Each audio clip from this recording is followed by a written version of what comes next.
வேலப்பன் 30 வயது இளைஞன். ஆனால் மூளை வளர்ச்சி இல்லாதவன். ஒரு நாள் தனது தாய் திரௌபதியுடன் தனது பூர்வீக சொத்தான கருவேலங்காட்டிற்கு செல்கிறான். ஆபத்துக்கள் நிறைந்திருக்கும் அந்த காட்டிற்குள் செல்ல அவர்கள் தயங்கி நிற்கிறார்கள். அப்போது 2 தலை நாகம் ஒன்று அவர்களை வழிநடத்தி செல்கிறது. அங்கே அவர்கள் கண்ட அதிசயங்கள் என்ன? அதனால் அவர்கள் வாழ்க்கையில் ஏற்பட்ட அற்புதங்கள் என்ன? வாங்க கதைக்குள்ள போகலாம்.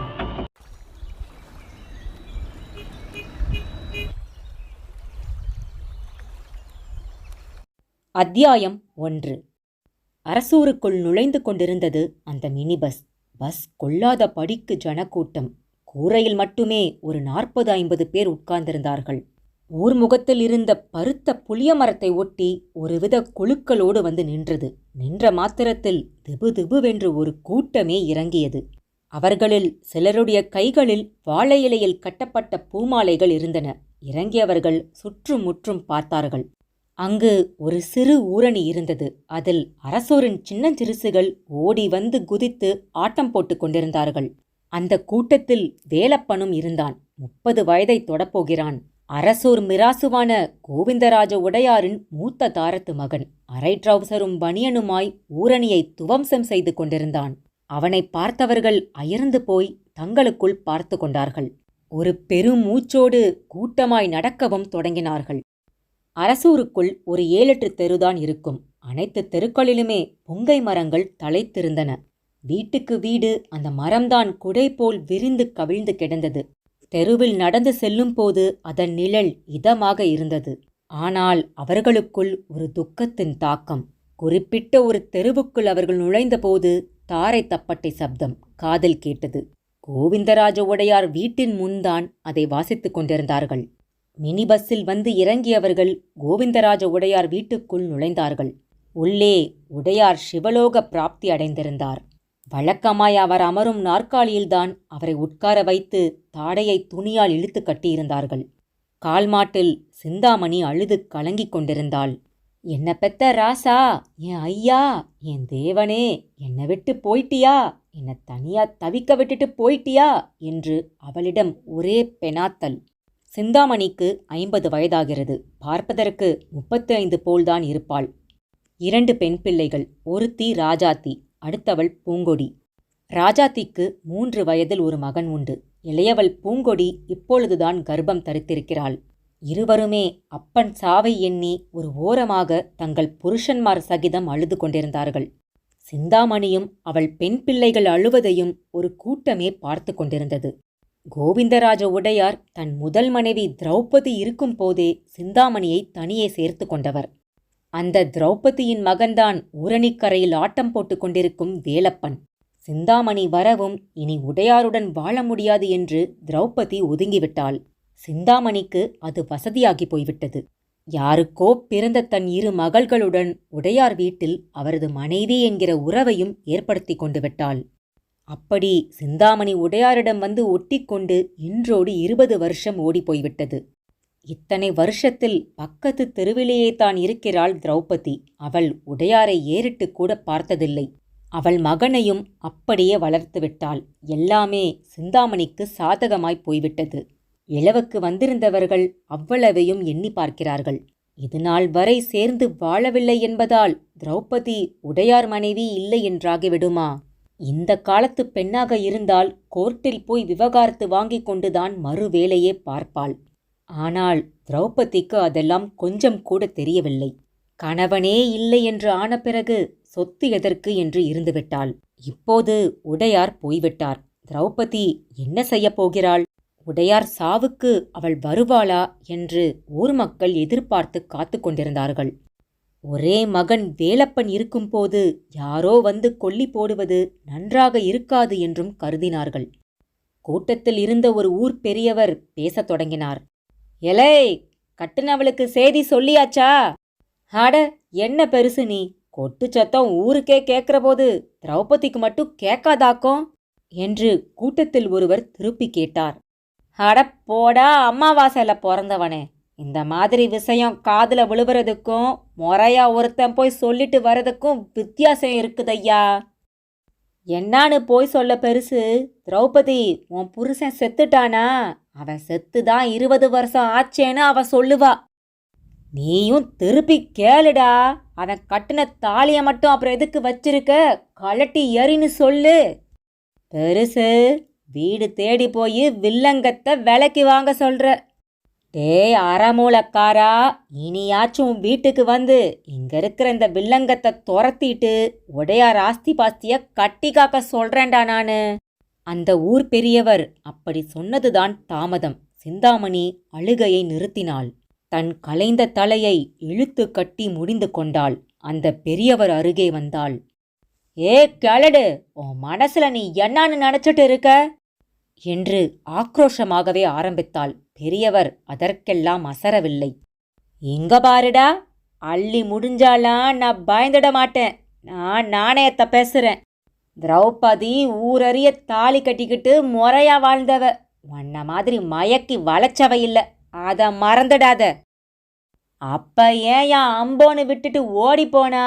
இழுத்துக்கிட்டு கடந்த இந்த மனுஷனுக்கு பீமூத்திரம் அள்ளுனவன் நானு.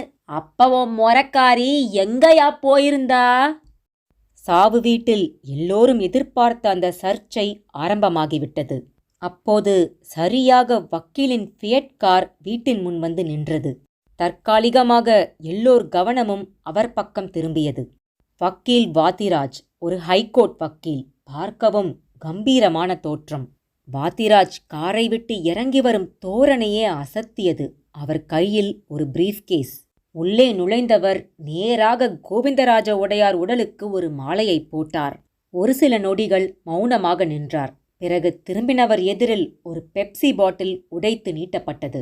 நீட்டியவள் சிந்தாமணியின் மூத்த மகளான ராஜாத்தி. பரவாயில்லம்மா, எதுக்குமா இதெல்லாம் என்றார் வாத்திராஜ். வாங்கி குடிங்க சார், நல்ல நேரத்துல வந்திருக்கீங்க. சாவு வீட்டுல ஏதுமா நல்ல நேரம்? சார், இப்ப எல்லாம் சாவு வீட்டுல தான் நல்ல நேரம்னா என்ன, கெட்ட நேரம்னா என்னன்னு தெரிய வருது. கொஞ்சம் புரியுற மாதிரி பேசுமா. சார், அப்பாவோட எல்லா சொத்துமே எங்களுக்குத்தானே. அவள் எங்கே வருகிறாள் என்பது எல்லோருக்குமே புரிந்தது. வாத்திராஜும் புரிந்தது போல் அவளை பார்த்தார். பிரீஃப்கேஸை திறந்து உயில் காகிதங்களை வெளியே எடுத்தார். தன் வலக்கரங்களால் தூக்கி பிடித்து காட்டினார். கூட்டமே ஒரே பார்வையாக அதைத்தான் பார்த்தது. இதோ கோவிந்தராஜ உடையாரோட உயில். அவர் போன மாசமே என்கிட்ட இதை ரெடி பண்ண சொல்லிட்டாரு. என்ன சார் சொல்றீங்க என்றான் கூட்டத்தில் ஒருவன். உடையாருக்கு தான் ரொம்ப நாள் இருக்க மாட்டோம்னு முன்னையே தெரிஞ்சு போச்சு. அதான் என் மூலமா தான் சொத்து பத்தையெல்லாம் உயிலா எழுதி வச்சிட்டாரு. சரி, அவ்வளவு சொத்து பத்தும் யாருக்கு? அத முதல்ல சொல்லுயா, அந்த ஊர் பெரியவர் கேட்டார். பெரியவர் பாயிண்டை பிடித்து விட்டார். சிந்தாமணிக்கு பக் பக் என்று நெஞ்சை அடைத்து கொண்டது. வக்கீலும் ஒரு சேரை இழுத்து போட்டுக்கொண்டு வாகாக அமர்ந்து கொண்டார். இதனால் அரசூர் வாழ் குடிமக்கள் அவ்வளவு பேருக்கும் நாச்சியப்ப உடையார் புத்திரனான கோவிந்தராஜ உடையார் சுய நினைவுடனும் ஏக சிந்தனையுடனும் எழுதி கொடுக்கும் உயில் பத்திர விபரங்கள். எனது பூர்வீக சொத்தான மலையடிவார பொட்டல் பூமியான 3.5 ஏக்கர் நிலம் நீங்களாக எனது அவ்வளவு சொத்துக்களும், அதாவது நஞ்சையில் 40 ஏக்கர், புஞ்சையில் 27 ஏக்கர், தென்னந்தோப்பு, ரைஸ் மில், ஊருணி நீர்ப்பாத்தியத்தை உரிமை, எங்கள் குலதெய்வம் கோவிலுக்காய் எங்களுக்கான முதல் மரியாதை என்று சர்வமும் என்னை அண்டி வந்தாலும் என்னை விட்டு பிரியாது என் கூடவே இருந்து என் மரணப்படுக்கையில் எனக்கு சேவகம் செய்த சிந்தாமணிக்கும் அவள் பிள்ளைகளுக்குமே சேரும். இதில் மலையடிவார பொட்டல் என் பரம்பரை சொத்து. அது வேண்டுமானால் என்னை விட்டு நீங்கிய என் முதல் மனைவிக்கும் அவளுக்கு பிறந்த எனது மகனுமான வேலப்பனுக்கும் போய் சேரட்டும். இது விஷயத்தில் நான் தெளிவாகவும் திடமாகவும் எழுதியுள்ள இந்த உயிலை என் உறவினர்களோ உற்றார்களோ விமர்சனம் செய்தால் அதை பற்றி எனக்கு யாதொரு கவலையும் இல்லை. என் மரணத்திற்குப் பிறகு இந்த விவரங்கள் அனைவரும் அறிய வேண்டியது அவசியம் என்றும் கூறிக்கொள்கிறேன். இப்படிக்கு கோவிந்தராஜ உடையார். வக்கீல் உயில் விபரத்தை கூறி முடிக்கவும் கூட்டத்திடம் ஒரே ஸ்தம்பிப்பு. அந்த ஸ்தம்பிப்பை அதிகரிக்கச் செய்கிற மாதிரி திரௌபதியை சில பேர் தாங்கி பிடித்து அழைத்து வந்து கொண்டிருந்தார்கள். சிந்தாமணி அவள் வருவதையும் பார்த்தாள், வக்கீலையும் பார்த்தாள். வக்கீல் அவளுக்கு மட்டும் புரிகிற மாதிரி விஷமமாக சிரித்தார். அத்தியாயம் 2. 20 வருடங்கள் கழித்து இறந்துவிட்ட தன் கணவனின் உடலை பார்க்க வந்த திரௌபதி ஏனோ அவர் முகத்தை நிமிர்ந்து கூட பார்க்கவில்லை. குனிந்த தலையோடு கோவிந்தராஜ உடையார் கால்மாட்டில் அமர்ந்து கொண்டாள். சிந்தாமணி எழுந்து உள்ளே போய்விட்டாள். அவளது பெண்களும் கூட உள்ளே போய்விட்டார்கள். உள்ளிருந்தபடியே கத்தினாள். இதோ பாருங்க, எல்லா காரியத்தையும் ஆவலும் அவன் மாவனுமே செய்யட்டும். நாங்க யாரு குறுக்க நிக்கிறதுக்கு? சிந்தாமணிக்கு அவ்வளவு சொத்தும் அவளுக்கே என்று வந்துவிட்டது. ஒன்றுக்கும் உதவாத அந்த காட்டு பூமி 3.5 ஏக்கர் நிலத்தை இலவசமாக கொடுத்தால் கூட யாரும் வாங்க மாட்டார்கள். அதில் அவ்வளவு முட்செடிகள், அதை வெட்டி சீர்படுத்தவே மாதக்கணக்காகும். எனவே அது மட்டும் வேலப்பனுக்கு போனதில் அவளுக்கு துளியும் வருத்தமில்லை. சமையல் கட்டில் மணக்க மணக்க காஃபி போட்டு ஆழ்ந்த ருசியோடு பருகவும் ஆரம்பித்தாள். அம்மா, என்னம்மா நீ காஃபிய போட்டு ரசிச்சு குடிச்சிட்டு இருக்க? அவ உயிலு செல்லாதுன்னு கோர்ட்டுக்கு போனா என்ன செய்யறது? கோர்ட்டுக்காவது குளத்துக்காவது, அதான் என் ராசா தெளிவா எழுதி புட்டாரேடி. எப்பமா அப்பா இப்படி எழுதினாரு? இவ ஒருத்தி. அவர் எங்கடி எழுதினாரு?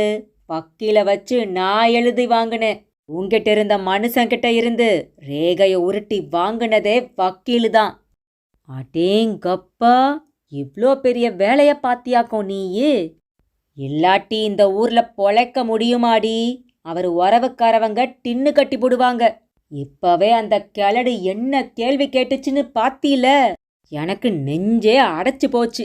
இப்பதான் நிம்மதியா இருக்கு என்று காஃபியை நன்கு ஆட்டி ஆட்டி சூடு தணிய வைத்து விழுங்கினாள். அப்படியே எட்டி எட்டி ஹாலில் கிடக்கும் உடையார் பிணத்தையும் திரௌபதியையும் ஒரு பார்வை பார்த்து கொண்டாள். ஊருணிக்கரையில் ஆடிக்கொண்டிருந்த வேலப்பனையும் சிலர் அழைத்து வந்திருந்தார்கள். வேலப்பனுக்கு வயதிற்கு ஏற்ற மூளை வளர்ச்சி கிடையாது. வந்தவன் உடையார் பிணத்தை ஒரு வேடிக்கை பொருள் போலத்தான் பார்த்து கொண்டிருந்தான். அம்மா, யாருமா இவரு? தலையில காசு வச்சுட்டு உட்கார்ந்திருக்காரு. கூட்டத்தினர் அவன் செய்கையை பார்த்து பரிதாபப்பட்டார்கள். என்ன சொத்து சுகம் இருந்து என்ன பிரயோஜனம்? கோவிந்தனுக்கு இப்படி ஒரு பிள்ளை, பிள்ளைக்கே அப்பன தெரியல என்றும் முணுமுணுத்து கொண்டார்கள். அதன்பின் அவனை பதவிசாக அடக்கி நாவிதனிடம் சென்று அமர வைத்து தலைமுடியை சிரைத்து மொட்டையடித்தார்கள். மொட்டையடித்து கொள்ள அவன் முரண்டு பிடித்தபோது 7-8 பேர் அமுக்கி பிடித்து அவனுக்கு மொட்டையடிப்பதற்குள் போதும் போதும் என்றாகிவிட்டது. அதன்பின் புதுவேட்டியை இடுப்பில் சுற்றிவிட்டு நெற்றியில் பட்டையடித்து கையில் தீச்சட்டியையும் கொடுத்தார்கள். தெருமுனை வரை குனிந்த தலை நிமிராது வந்த திரௌபதி பிணம் தன்னை விட்டு நீங்கும்போது மட்டும் நிமிர்ந்து ஒரு பார்வை பார்த்தாள். அந்த நொடி அவள் விழிகளில் சில சொட்டு கண்ணீர். ஊரில் இருப்பவர்களும் அதை கவனித்தார்கள். இப்படி ஒரு புருஷனுக்காக அழுவுறாளே திரௌபதி, இவ பொண்ணு. ஆனா அந்த ஒண்ட வந்த பிடாரி அம்முட்டு சொத்தையமுள்ள அள்ளிக்கிட்டா, இப்படியா சொத்தெழுதி வச்சு புட்டு அந்த மனுஷன் செத்து போவான் என்று அவள் காதுபடவே சிலர் பேசிக்கொண்ட போதிலும் திரௌபதி அதையெல்லாம் பொருட்படுத்தவே இல்லை. அத்தியாயம் 3. கோவிந்தராஜ உடையார் வரையில் எல்லா காரியங்களும் முடிந்துவிட்டது. இளவுக்காக அவர் வீட்டுக்கு வந்திருந்த திரௌபதி தாலியை தான் வாழும் வீட்டிலேயே கழற்றி ஒரு பால் டம்ளரில் போட்டுவிட்டாள். அவளாகவே வெள்ளை உடைக்கும் மாறிக்கொண்டு விட்டாள். யாரையும் எந்த கேள்வியையும் கேட்க விடவில்லை. வேலப்பன் தன் தாயின் உருமாற்றத்தை பார்த்து ஆச்சரியப்பட்டான். ஆத்தா, நீ இப்பத்தான் அழகா இருக்க என்றான்.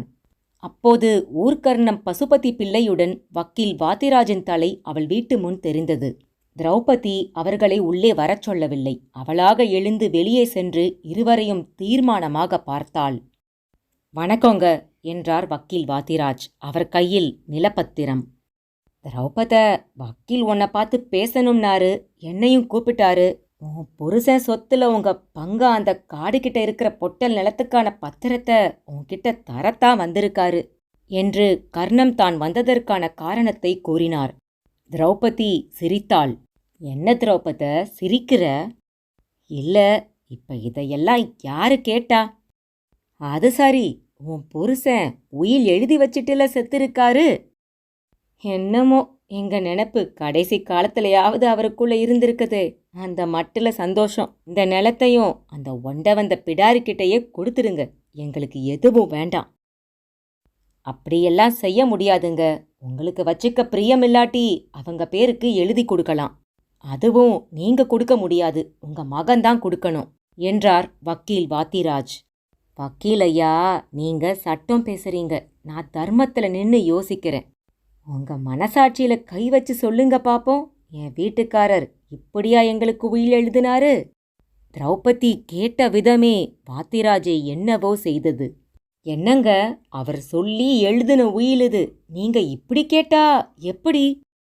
அவரு சொல்லினா அவர் வாயால சொல்லித்தானே? ஆமாங்க, உயில்லையே இருக்குதே சுயநினைவோடு எழுதி கொடுத்ததுன்னு. சரி, சுயநினைவோட சொல்ல முடிஞ்சவரால கையெழுத்து மட்டும் போட முடியலையோ? திரௌபதி அப்படி ஒரு கேள்வி கேட்பாள் என்று வாத்திராஜ் கொஞ்சம் கூட எதிர்பார்க்கவில்லை. நீங்க என்ன சொல்றீங்க? உயில்ல ரேக உருட்டுத்தானே இருக்கு. என் வீட்டுக்காரருக்கு நல்லா எழுத படிக்க தெரியுமே, அவர் எதுக்கு ரேக உருட்டு வைக்கணும்? திரௌபதி கேட்ட கேள்வி கர்ணம் பசுபதி பிள்ளையையும் யோசிக்க வைத்தது.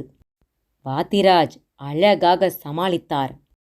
அவரு படுத்த படுக்கையா இருந்தப்ப கை கால் இழுத்துக்கிட்ட விவரம் உங்களுக்கு தெரியாதோ?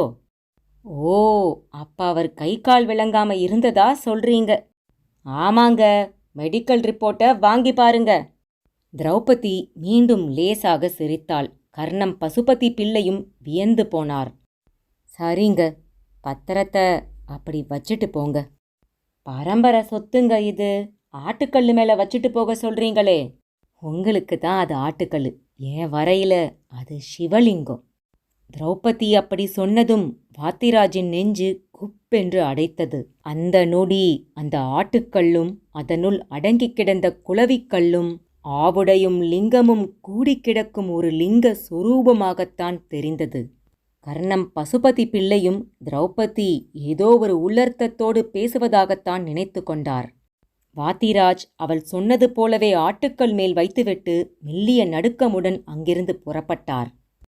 திரௌபத, அது உன் பூர்வீக சொத்து, கட்டாந்தரதான். இருந்தாலும் உன் புருஷனோட பாட்டம் முப்பாட்டம் காலத்துல இருந்தே அது உங்க இடமாத்தாமா இருக்குது. இந்த மாதிரி இடத்த மஞ்சக்காணின்னு சொல்லுவாங்க. இதை அலட்சியப்படுத்தாம பத்திரமா எடுத்து வச்சுக்கோமா என்று பசுபதி பிள்ளையும் அவளிடம் சொன்னபடியே கிளம்பினார். திரௌபதி நெடுநேரம் அந்த பத்திரத்தையே பார்த்து கொண்டிருந்தாள். பின் அரை மனதாக அதை கையில் எடுத்தாள். அந்த நொடி மா என்று அவள் வீட்டு காளை மாடு கொல்லைப்புறத்தில் இருந்து கத்தியது. அவள் வரையில் அது ஒரு நல்ல சகுனமாக தோன்றியது. அவளது செய்கையை எதிர்வீட்டு வேலுமணி நாயக்கர் பார்த்து கொண்டுதான் இருந்தார். தொண்டை உதறிக்கொண்டு அவளை நோக்கி வந்தார். என்ன திரௌபதி, அந்த உருப்படாத நிலத்து பத்திரமா என்றுதான் ஆரம்பித்தார். என்னன்னே, வாயப்புடுங்க வந்திருக்கீங்களா? அட, நீ ஒண்ணுமா, ஓ வாயப்பிடுங்கி எனக்கு என்ன ஆகப் போகுது? நேத்து வர உன்னை நான் ஒரு மானஸ்தியாதான் நினைச்சிருந்தேன். ஆனா இன்னைக்கு ஒரு 1ஆம் நம்பர் இளிச்சவாச்சியாத்தான் பார்க்குறேன். ஏன்னே அப்படி?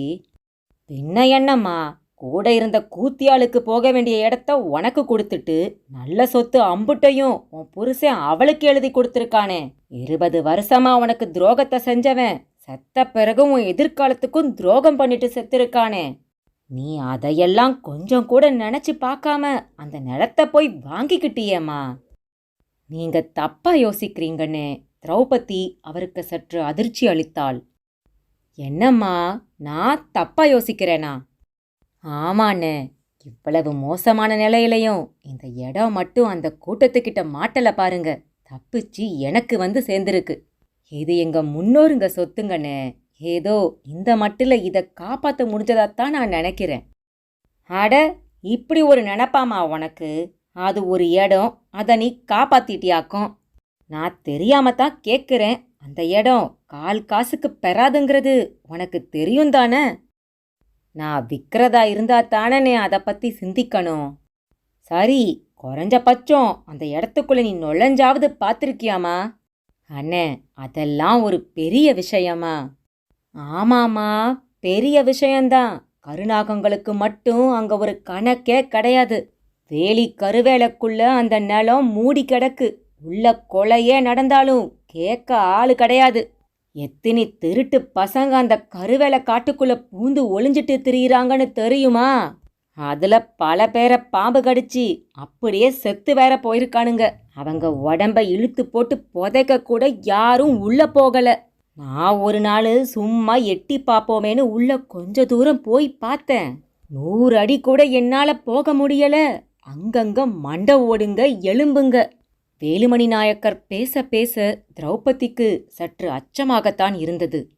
என்னம்மா முழிக்கிற? அந்த சிந்தாமணி ஒன்னும் லேசுப்பட்டவ இல்ல.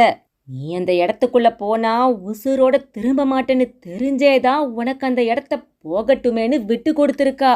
இப்ப சொல்லு, உன்னை நான் இளிச்சவாச்சின்னு சொன்னதுல என்ன தப்பு இருக்குது? திரௌபதி மௌனமாகவே நின்றாள். அவளுக்கு என்ன பதில் சொல்வதென்றே தெரியவில்லை. அப்போது பார்த்து வேலப்பனும் துள்ளி குதித்து ஓடி வந்தான். ஆத்தா, ரொம்ப பசிக்குது, சோறு ஆக்கிட்டீல என்று கேட்டுக்கொண்டே அவளது குடிசை வீட்டுக்குள் நுழைந்தான். நீ ரொம்ப பாவம் திரௌபதி. உனக்கு புருஷன்தான் சரியில்லைனா பையனும் இப்படி கிறுக்கு பயலா இருக்கான். கிடைச்ச இடமும் உருப்படாத இடம். எல்லாம் உன் தலை எழுத்து என்று தலையில் அடித்துக்கொண்டே கிளம்பி போனார். திரௌபதிக்கும் அவர் சொல்வதில் என்ன தப்பு இருக்கிறது என்றே தோன்றியது. கண்களிலும் நீர் திரண்டு விட்டது. சோர்வாக உள்ளே சென்றவள் வேலப்பன் தானாக சோற்றை அள்ளி போட்டு உருட்டி உருட்டி விழுங்குவதை பார்த்து அப்படியே கண்ணீர் விட்டாள். அவன் நிமிர்ந்து பார்த்தான். ஆத்தா, நீ திங்கலையா என்றும் கேட்டான். நீ நல்லா சாப்பிடுப்பா, நான் இன்னைக்கு விரதம் என்றாள். அட ஆமா, இன்னைக்கு திங்கக்கிழமை, நீ பச்சை தண்ணி கூட குடிக்க மாட்டேல்ல என்று கேட்ட வேலப்பன் குண்டானில் மிச்சமிருந்த சோற்றை அள்ளி கவிழ்த்து கொண்டான். ஏ ஆத்தா, திங்கக்கிழமை மட்டும் எதுவும் துண்ண மாட்ற என்றும் கேட்டான். சாமிக்கு வேண்டிட்டு நான் விரதம் இருக்கேன்பா. அப்ப நீ சாப்பிட்டீன்னா சாமி கோவிச்சுக்குமா? சாமி எதுக்காகவும் யாருக்காகவும் கோவிக்காதுப்பா. கோவிச்சா அது சாமி கிடையாது. இது உங்க பாட்டன் பூட்டன் காலத்து வழக்கம்பா. உங்க பாட்டி தான் சோமவார விரதம் இரு திரௌபதி, உனக்கு நல்லதுன்னு சொல்லுச்சு. நானும் உங்க பாட்டி சொன்ன நாள்ல இருந்து விரதம் இருக்கேன்பா. ஓ, பாட்டி சொல்லிச்சுன்னு இருக்கியாக்கும். அப்ப சரி, நீ இப்படியே இரு. இன்னைக்கு உனக்கும் சேர்த்து நானே திங்குறேன் என்று வேலப்பன் விவரம் புரியாமல் அவளிடம் பேசியபடியே ஒரு கட்டு கட்டினான். அவளிடமோ அவன் பேச்சுக்கும் சேர்த்து கண்ணீர் பீரிட ஆரம்பித்தது. அத்தியாயம் 4. ஒரு பழங்கால நூலகம் 100 வருஷங்களாக ஒரு நாள் கூட பூட்டப்படாமல் இயங்கி வருகிறது. அந்த நூலகத்திற்குள் மகாத்மா காந்தியின் காலடி பட்டிருக்கிறது. மகாகவி பாரதி அந்த நூலகத்தில் பழியாய் கிடந்து புத்தகங்களை படித்திருக்கிறார். புவனகிரி வாணி மகால் என்றால் புத்தக பிரியர்களுக்கு அவ்வளவு பரிச்சயம். போஜராஜன் காலத்து ஏடுகள் கூட அங்கு இருப்பது குறிப்பிடப்பட வேண்டிய விஷயம். அப்படிப்பட்ட அந்த நூலகத்திற்கு பரமேஸ்வர தீட்சிதரும் அடிக்கடி வந்து செல்வார். தீட்சிதர் ஒரு உபன்யாச புலி. தேவார திருவாசகத்தை கரைத்து குடித்தவர். வேதங்களிலும் நல்ல ஞானம் கொண்டவர். தீட்சிதர் நூலகத்திற்குள் நுழையும் போதே பரிமள வாசம் குப்பென்று வீசும். அன்றும் வீசியது. குண்டஞ்சி வேஷ்டி, அதை பஞ்சகச்சமாய் கட்டிக்கொண்டு மேலே மார்புக்கு ஒரு சால்வையை போர்த்தி கொண்டு வந்தார். தீட்சிதர் வரவும் லைப்ரேரியன் லேடியான கௌரி மனோகரி முகம் மலர்ந்து போய் நமஸ்காரம் சார் என்றாள். நமஸ்காரமா? நான் போன தடவை வந்தப்ப கேட்ட புஸ்தகம் கிடைச்சதா? ரொம்ப கஷ்டப்பட்டு தேடி கண்டுபிடிச்சு வச்சிருக்கேன் சார் என்ற கௌரி மனோகரி ஒரு பீரோவை திறந்து அதிலிருந்து ஒரு பழுப்பேறிய புத்தகம் ஒன்றை அவருக்கென எடுத்து நீட்டினாள். அவரும் உற்சாகமாய் அதை வாங்கிக் கொண்டு போய் அமர்ந்தார். அவர் அமர்ந்திருந்த இடத்திற்கு எதிர் திசையில் ஒரு இளைஞன் நிறைய புத்தகங்களை விரித்து போட்டுக்கொண்டு ஒரு நோட்டில் குறிப்பெடுத்துக் கொண்டிருந்தான். அவ்வளவு புத்தகங்களும் ஆலயம் தொடர்பான புத்தகங்களாகவே இருந்தது. தீட்சிதரும் அதை கவனித்தார். அவனும் ஒரு கட்டத்தில் தீட்சிதரை பார்த்தான். கைகூப்பி வணங்கினான். அவனிடம் நல்ல தேஜஸ். இந்த காலத்தில் யார் விபூதி பட்டையெல்லாம் போட்டுக்கொள்கிறார்கள்? அவன் போட்டிருந்தான். அடக்கமாக வேட்டி சட்டை என்று பதவிசாகவும் தெரிந்தான். ஒரு கட்டத்தில் எழுந்து தீட்சிதர் அருகே வந்தவன், சார், நான் உங்களோட கொஞ்சம் பேசணும் என்றான். தீட்சிதரும் உடனே தான் வெறுத்திருந்த அந்த பழைய புத்தகத்தை மூடி வைத்துவிட்டு எழுந்தார். இருவரும் அந்த லைப்ரரிக்கு வெளியே உள்ள தூங்குமூஞ்சி மர நிழலடிக்கு சென்றார்கள். சொல்லுப்பா, என்கிட்ட உனக்கு என்ன பேசணும்? சார், என் பேரு மோகன். நான் ஒரு எம்ஃபில் ஸ்டூடெண்ட். சைவத் திருமுறையில் பரிகாரங்கள் அப்படிங்கிற தலைப்பில் எம்ஃபில் பண்ண போகிறேன். அடடா, உன் டாப்பிக்கே வித்தியாசமாக இருக்கே. ஆமாம், உன்னோட கைடு இதுக்கு ஒத்துண்டாரா? அவர் சொல்லித்தான் சார் நான் இதில் இறங்கியிருக்கேன். பொதுவாக சிறுகதைகள், நாவல்கள், கவிதைகள் தான் எல்லாரும் பண்ணுவாங்க. நான் வேறுபட்டு தெரிய விரும்புகிறேன். ரொம்ப சந்தோஷம்ப்பா. சரி, அதுக்கு நான் என்ன செய்யணும்? சைவ சித்தாந்தத்தில் நீங்கள் பெரிய புலின்னு கேள்விப்பட்டிருக்கேன் சார். அப்படியெல்லாம் கிடையாதுப்பா. ஏதோ கொஞ்சம் தேவாரமும் திருவாசகமும் தெரியும். சார், இப்படி சொல்கிறது உங்கள் தன்னடக்கத்தை காட்டுது. என் வரையில் நீங்கள் ஒரு கடல். எனக்கு இப்போ சில சந்தேகங்கள். நீங்கள் தான் வழிகாட்டணும். சரிப்பா, கேளு, தெரிஞ்சதை சொல்கிறேன். சார், இந்த பரிகாரம்னா உண்மையாக என்ன சார் அர்த்தம்? என்னை பொறுத்த வரையில் அது பரிகாரம் கிடையாது. பரிகாரம்ங்கிறது தான் சரி. பரினா குதிரை, ஆரம்னா வட்டம். ஒரு குதிரை வட்டத்தில் ஓட ஆரம்பிச்சா என்ன ஆகும்? ஓடிக்கிட்டே இருக்கும். ஏன்னா வட்டத்துக்கு தான் ஆரம்பமும் கிடையாது, முடிவும் கிடையாதே. சரியா சொன்ன. பரிகாரமும் அப்படித்தான். அதுக்கு ஒரு முடிவு கிடையாது. உதாரணத்துக்கு, பெத்த தாய்க்கு சோறு போட தவறின ஒரு பிள்ளை அதுக்கு பரிகாரமா இன்னொரு தாய்க்கு காலம் பூரா சோறு போட முடிவெடுத்தா அது ஒரு பரிகாரம். ஆனா சார், சில ஜோதிடர்கள் சில பரிகாரங்களை ஒரு தடவை செஞ்சாலே போதும்னு சொல்றாங்களே. ஒரு தடவையாவது செய்யணுங்கிற அர்த்தத்தில் சொல்லியிருப்பாங்க. பல தடவை செய்யறதுக்கு பொருளாதாரம், கால சூழ்நிலைன்னு பல விஷயங்கள் அனுமதிக்கணுமே. சார், அப்ப பரிகாரம்ங்கிற ஒன்றை நாம தொடர்ந்து செய்யணுமா? ஏன் வரையில அப்படித்தான். ஆனா சார், சில பேர் இந்த பரிகாரமெல்லாம் அர்த்தமில்லாத வேலை, விதியை மாற்ற யாராலையும் முடியாது, நடக்கிறது நடந்தே தீரும்னு சொல்றாங்களே. எப்பவும் ஒரு விஷயத்துக்கு பலவித கருத்துக்கள் உண்டு தானேப்பா. யாரு எங்க இருந்து எப்படி பார்க்குறாங்களோ அதை பொறுத்து தானே அந்த விஷயமே. சார், அப்போ உங்க முடிவான கருத்து தான் என்ன சார்? வாழ்க்கையில் தவறு செய்கிறதுங்கிறது ஒரு சகஜமான விஷயம். அந்த தவறு எப்படிப்பட்டதுங்கிறத பொறுத்து பரிகாரங்கள் உருவாகுது. உதாரணத்துக்கு, உங்கள் காலை தெரிஞ்சோ தெரியாமலோ மிதிச்சிடுறேன். உடனே சாரின்னு சொல்லிட்டா அது ஒரு பரிகாரம். நீங்களுமே அந்த சாரியை ஒத்துக்கிட்டு மனசு சமாதானம் அடைஞ்சிட்டா அது முழுமையான பலன் தரும். ஆனால் உங்கள் மனசு சமாதானம் அடையலைனா நான் காலை மிதிச்ச செயல் அப்படியே ஒரு வினையா தொடங்கிட்டே இருக்கும். அதுவே உங்கள் காலை மிதிக்கிறதுக்கு பதிலாக ஒரு வாளால் உங்கள் காலை நான் வெட்டிடுறேன்னு வைங்க. அப்படி வெட்டி உங்களை நொண்டியாக்கிட்டு இதே சாரிங்கிற பரிகாரத்தை நான் சொன்னா நீங்கள் ஒத்துக்குவீங்களா? அப்போ தப்போட அளவை பொறுத்து தான் பரிகாரம்னு சொல்றீங்க. கண்டிப்பா. இந்த மாதிரி தப்புக்கு ஒரு சாரி எப்படி பரிகாரம் ஆக முடியும்? வெட்டின பாவத்துக்கு காலத்துக்கும் உனக்கு நான் காலா நின்னா அது கூட ஓரளவு தான் பரிகாரம் ஆகும் இல்லையா? நிச்சயமா சார். பரிகாரம்னா என்னன்னு இப்போ உனக்கு புரிஞ்சதாப்பா? புரியுது சார். ஆனால் அதே சமயம் உங்கள் விளக்கத்தை கேட்ட பிறகு என் மனசு கொஞ்சம் பாரமாகவும் ஆயிடுச்சு சார். எதனால் அப்படி? நான் பிஹெச்டி பண்ணுறதுக்காகத்தான் இந்த சப்ஜெக்டையே புரிஞ்சுக்க நினச்சேன் சார். எனக்குன்னு ஒரு வாழ்க்கை இருக்குது. அதில் தப்பும் தவறும் இருக்கத்தானே செய்யும் சார். அதில் என்னப்பா சந்தேகம்? இல்லை சார், எந்த பரிகாரம் என் அக்காக்களுக்கு ஒரு நல்ல வாழ்க்கையை அமைச்சு தரும்னு யோசிச்சு பார்க்குறேன் சார். மோகன் எனும் அந்த இளைஞன் பேச்சு வாக்கில் அவன் வாழ்க்கையை தொடவும் தீட்சிதர் அவனை சற்று ஆழமாக நோக்கினார். சார், எனக்கு 3 அக்கா சார். அதில் ஒரு அக்காவுக்கு கல்யாணமாகியும் பிரயோஜனம் இல்லை. என் அக்கா புருஷன் ஒரு குடிகாரன். தினம் அடி உததான். மீதி உள்ள 2 அக்காக்களுக்கும் நான் இனிமே தான் கல்யாணம் பண்ணி வைக்கணும். இதில் ஒரு அக்காவுக்கு கடுமையான செவ்வாய் தோஷம், இன்னொரு அக்காவுக்கோ மூல நட்சத்திரம். என் நிலைமைய கொஞ்சம் யோசிச்சு பாருங்க சார். அவன் சற்று விளக்கமாக பிரச்சனைகளை கூறினான். தீட்சிதர் முகம் லேசாக இருளத் தொடங்கியது.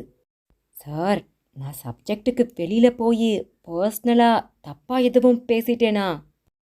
இல்லைப்பா, உன் நிலைமையை யோசித்தேன். எந்த பரிகாரம் உன் அக்காக்களை கரை சேர்க்கும்னு யோசிச்சுட்டு இருக்கேன்.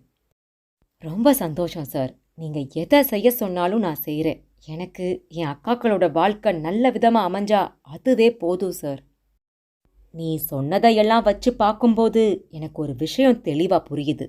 எப்ப 3 சகோதரிகளுக்கு பிறகு 4வதா நீ பிறந்தியோ அப்பவே உன் ஜாதகம் எப்படின்னு எனக்கு தெரிஞ்சு போச்சுப்பா. சுப கடன் உன் மேலே இருக்கு. அதை அடைக்கத்தான் நீ ஜென்மம் எடுத்திருக்க. எப்ப அவங்களுக்கு தம்பியா நீ பிறந்தியோ அப்பவே அவங்களுக்கு விடியல்னு ஒன்று இருந்தாகணும். இல்லைனா நீ பிறந்திருக்க தேவையே இல்லை. இது எல்லாத்தையும் விட ரொம்ப முக்கியமான பாயிண்ட்டுக்கு இனிதான் வரப்போற. எவ்வளவோ சப்ஜெக்ட் இருக்கிற போது நீ ஏன் சைவ திருமுறையில் பரிகாரங்கள்னு சப்ஜெக்ட் எடுக்கணும்? அதுக்கு குறிப்பு எடுக்க இந்த லைப்ரரிக்கு ஏன் வரணும்? என்னையும் ஏன் பார்க்கணும்? என்கிட்ட உன் குடும்ப சிக்கல்களை ஏன் சொல்லணும்? தீட்சிதர் கேட்டுவிட்டு சற்று இடைவெளி விட்டார். அவனுக்கும் அவர் முக்கியமாய் ஏதோ ஒன்று கூறப்போகிறார் என்பது நன்றாக புரிந்தது. உன் பேர் என்னன்னு சொன்னப்பா? மோகன் சார். நல்ல பேர். உன்கிட்ட நான் சில கேள்விகள் கேட்கலாமா? என்ன சார் இது? தாராளமாக கேளுங்க சார். உனக்கு அப்பா இருக்காரா? இல்லை சார், நான் பிறந்து 2-3 வருஷத்திலேயே அவர் இறந்துட்டாரு. நினச்சேன். உன் தாத்தாக்கள் பற்றி உனக்கு ஏதாவது தெரியுமா? ஓரளவுக்கு தெரியும் சார். சரி, அந்த ஓரளவு என்னன்னு சொல்லுப்பா. சார், ஆனால் தாத்தாக்களை பற்றி தெரிஞ்சுக்கிட்டு என்ன பண்ண போகிறோம்? இது என்னப்பா கேள்வி? நீ வேற உன் தாத்தா வேறன்னு கிடையாது. அவரோட நல்லது கெட்டதுக்கு பதில் சொல்ல போறது நீதானேப்பா. என்ன சார், இது புது கருத்தா இருக்கு? முதலா கேள்விப்படுற இல்லையா? அப்படித்தான் நினப்ப. போகட்டும், உன் தாத்தாக்கள் பற்றி சொல்லு. என் தாத்தாவோட பேரு முருகேசன் சார். அவர் ஒரு போஸ்ட் மாஸ்டராக இருந்திருக்காரு. அவருக்கு சுத்தமாக கடவுள் நம்பிக்கை கிடையாது. அடடா, முக்கியமான விஷயத்தை எடுத்த எடுப்பிலேயே சொல்லிட்டேயே. மேற்கொண்டு சொல்லு. அவர் வரையில புத்தி தான் சார் எல்லாமே. கடவுளுங்கிறது ஒரு கற்பனை. அப்படி நினைக்கணும்னு விதி இருந்தா நினச்சத்தானே ஆகணும். சரி, மேற்கொண்டு சொல்லுப்பா. எங்க பூர்வீகம் ஒரு கிராமம் சார். அந்த கிராமத்தில் ஒரு சிவன் கோவில் இருந்தது.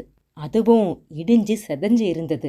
அதே சமயம் பள்ளிக்கூடம் கட்டுறதுக்கு என் தாத்தா ஆசைப்பட்ட போது இடம் கிடைக்கல. அதனால துணிச்சலா சிவன் கோவில் உள்ளேயே போய் பள்ளிக்கூடம் நடத்தினாரு. இடிஞ்சு கிடந்த அந்த சன்னதியை சுத்தமாக இடிச்சு சிவலிங்கத்தை தூக்கி பக்கத்தில் இருந்த குளத்துக்குள்ள போட்டுட்டாரு. அப்படியா? இதுக்கு ஆன்மீகவாதிகள் யாரும் எதிர்ப்பு காட்டலையா? எதிர்ப்புகள் இருந்திருக்கு சார். ஆனால் தாத்தா அவங்களையெல்லாம் சமாளிச்சுட்டதா கேள்விப்பட்டேன் சார். ஆக ஒரு கோவிலை இடிச்சு பள்ளிக்கூடம் நடத்தியிருக்காரு. ஆனால் சார், இது பெரிய பாவமா என்ன? திருட்டு காசுல தானம் பண்ணுற மாதிரி தான் இது. அட ஆமா சார், கோவிலை இடிச்சது தப்பு. ஆனால் பள்ளிக்கூடம் நடத்தி ஒரு நல்ல காரியம் செய்திருக்காரு. அவர் செய்த அந்த நல்ல காரியம்தான் உன்னை நிறைய படிக்க வச்சு ஆராய்ச்சி செய்து பட்டம் வாங்குற அளவுக்கு பண்ணியிருக்கு. அதே சமயம் சிவத்தை தூக்கி குளத்துல வீசின பாவம்தான் உன் சகோதரிகளோட கல்யாண வாழ்க்கைய கேள்விக்குறியாக்கியிருக்கு. சார், இதுக்கு என்ன பரிகாரம் சார்? ரொம்ப சிம்பிள். இந்த நாட்டில் இடிஞ்சு கிடக்கிற சிவாலயங்களுக்கு பஞ்சமா என்ன? ஓ, அப்படி உன்னை தேடி போய் அதை சரி செய்ய சொல்றீங்க, அப்படித்தானே சார்? ஆமாப்பா, அதுதான் உனக்கான பரிகாரம். சார், ஆனால் என்னால் உடல் உழைப்ப வேணும்னா தர முடியுமே தவிர பணம் காசுக்கு வழி இல்லையே. நீ சொல்ற உடல் உழைப்பே ஒரு செல்வம்தான்ப்பா. மனசார திடமா அந்த உடல் உழைப்ப தர நீ தயாரானா இன்னைக்கே இப்பவே ஒரு சிவாலயத்துக்கு நீ போ. சன்னதி முன்னால நின்னு பிரார்த்தனை பண்ணு. அந்த சிவன்கிட்டயே தப்புக்கு பிராய்ச்சித்தம் செய்ய விரும்புறேன்னு சொல்லி வழி கேளு. உனக்கு ஒரு நல்ல வழிய அவன் காட்டியே தீருவான். சார், நிஜமாவா சார்? ஆமாம்பா, நம்ம மனோசக்திக்கு ஏற்பதான் அவன் அருள் நமக்கு வழி காட்டுறதும் காட்டாததும் இருக்கு. ரொம்ப சந்தோஷம் சார். நான் இப்பவே கிளம்புறேன். உனக்கு இனி ஏற்பட போற அனுபவங்களே உன் சப்ஜெக்டுக்கான வெற்றியாகவும் இருக்கும். ரொம்ப நன்றி சார். உங்களை சந்திச்சதுல எனக்கு இப்படி ஒரு பாதை தெரிஞ்சது ரொம்பவே மகிழ்ச்சி சார். மோகன் கைகளை உயர்த்தி கும்பிட்டான். தீட்சதரும் அவன் தலையை தன் வலது கரத்தால் வருடி தந்து ஆசிர்வாதம் செய்தார். அத்தியாயம் 5. உடையார் வீட்டு முன் வக்கீல் வாத்திராஜின் கார் நின்று கொண்டிருந்தது. இப்பொழுதெல்லாம் வாத்திராஜ் அடிக்கடி வருகிறார். சிந்தாமணியும் அவரை சிரித்து சிரித்துதான் வரவேற்றாள். அவளிடம் உடையார் மரணத்தின் துக்கமோ வருத்தமோ துளியும் இருப்பதாக தெரியவில்லை. தெருவும் பார்க்கத்தான் செய்கிறது. அன்று வாத்திராஜ் மட்டும் வந்திருக்கவில்லை. கூடவே ஒரு நகரத்துக்காரரும் வந்திருந்தார். உள்ளே ஒரு பெரிய வியாபாரம் நடந்து கொண்டிருந்தது. இதோ பாருங்கம்மா, இந்த வீட்டோட சேர்த்து உடையார் சொத்து அவ்வளவையும் ஒரே செக்கில் என்னால் செட்டில் பண்ணி எடுத்துக்க முடியும். ஆனா அதுக்காக நீங்க ஒரேடியா 1 கோடின்னு சொன்னா என்ன அர்த்தம் என்று அந்த நகரத்துக்காரர் சொல்ல, சிந்தாமணியும் அவ்வளவும் நல்லா விளையிற நிலங்க, நீர்ப்பாசன உரிமை வேற, கொஞ்சம் யோசிச்சு பாருங்க என்று தன் பங்குக்கு கூறினாள். வாத்திராஜும் அவரை ஒப்புக்கொள்ள வைப்பதிலேயே குறியாக இருந்தார். நெடுநேர பேச்சுக்கு பிறகு 80 லட்சம் ரூபாய் என்று முடிவாகியது. ஒரே செக்.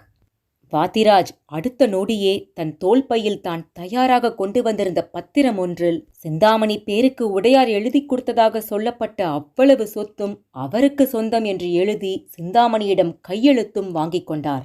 அவரும் செக்கை நீட்டினார். சிந்தாமணி அதை வாங்கி கண்ணில் ஒற்றிக்கொண்டாள். அருகில் துவார பாலகர்கள் போல அவளது 2 மகள்களான ராஜாத்தியும் பூங்கொடியும், அவர்களை ஒட்டி அவர்களது கணவன்மார்கள். வாத்திராஜ் அந்த நகரத்துக்காரரிடம் கூறினார், சார், இனி இந்த குடும்பத்து சொத்து அத்தனையும் உங்க சொத்து. ரெஜிஸ்டர் ஆஃபீஸில் இன்னும் 2 நாளில் பத்திரம் ரெடி ஆயிடும். அங்க சிந்தாமணியும் வந்து கையெழுத்து போட்டு கொடுத்துடுவா. வாத்திராஜ் சிந்தாமணி பக்கம் திரும்பினார். சிந்தாமணி, எல்லா சொத்தையும் வித்துட்ட, அப்ப இனி இந்த ஊர்ல இருக்க போறதில்லையா நீ? ஆமா, இனி எதுக்கு நான் இங்க இருக்க போறேன்? மெட்ராஸ் பக்கமா போய் அங்க ஒரு அடுக்குமாடி வீடு ஒன்ன வாங்கி போட போறேன். சபாஷ், வயசு மட்டும் இருந்தா அங்கேயும் யாராவது ஒரு பணக்காரனை வளைச்சு போட்டுடுவ. ஆனா அதுதான் இப்ப உன்னை விட்டு போயிடுச்சே. வாத்திராஜ் சிந்தாமணியை லேசாக வாரினார். சிந்தாமணிக்கு அது சற்று ஊசி குத்தாகத்தான் குத்தியது. பதிலுக்கு முறைத்தாள். உடனே வாத்திராஜும் அமைதியாக வந்தவருடன் வீட்டை விட்டு கிளம்ப தயாரானார். வந்தவரிடம் ஒருவித அலட்சியம் தெரிந்தது. கருப்பு நிறத்தில் ஒரு ஃபாரின் சிகரெட்டை எடுத்து அதை பற்ற வைத்து கொண்டார். சிந்தாமணி, இன்னைக்கு சனிக்கிழமை, திங்கக்கிழமை ரெஜிஸ்டர் ஆஃபீஸ்க்கு வந்து பத்திரப்பதிவை முடிச்சு கொடுத்துடு. அப்புறமா செக்கை எடுத்துட்டு போய் பேங்க்ல போடு. வாத்திராஜ் சொல்லிவிட்டு காரில் ஏறி அமர்ந்தார். அந்த காரும் கிளம்பிவிட்டது. சிந்தாமணி கையில் உள்ள செக்கை பார்த்தாள். மகள்கள் இருவரும் கூட எட்டி பார்த்தார்கள். அடியே, 80க்கு பக்கத்துல எத்தனை சைபர் இருக்குதுன்னு பாரு. 5 சைபர் சரியாத்தான் ஆத்தா இருக்கு. கீழே கூட சீல் வச்சு கையெழுத்து போட்டிருக்காரு பாரு என்றாள் மூத்தவள். ஆத்தா, எப்படியோ எம்பிட்டு சொத்தையும் காசாக்கி புட்ட. இந்த ஊர்ல இனி நாம குப்பை கொட்ட முடியாது. இப்பவே இந்த ஊர்க்காரங்க நம்மளை பார்க்குற பார்வை துளியும் சரியில்லை என்றாள் இளையவள். எல்லாம் அந்த மகாராசி பண்ற கூத்துதான், என்ன செய்ய? அது சரி ஆத்தா, எனக்கு தெரிஞ்சு அப்பாரு நீ சொத்தை எழுதி வைக்க சொன்னப்பையெல்லாம் இப்ப என்ன அவசரம்னு தானே கேட்டாரு. அப்படி இருக்க எப்படி ஆத்தா இவ்வளவு தெளிவா எழுதி வச்சாரு? இளையவள் இப்படி கேட்டதும் சிந்தாமணிக்கு சிரிப்பு வந்தது.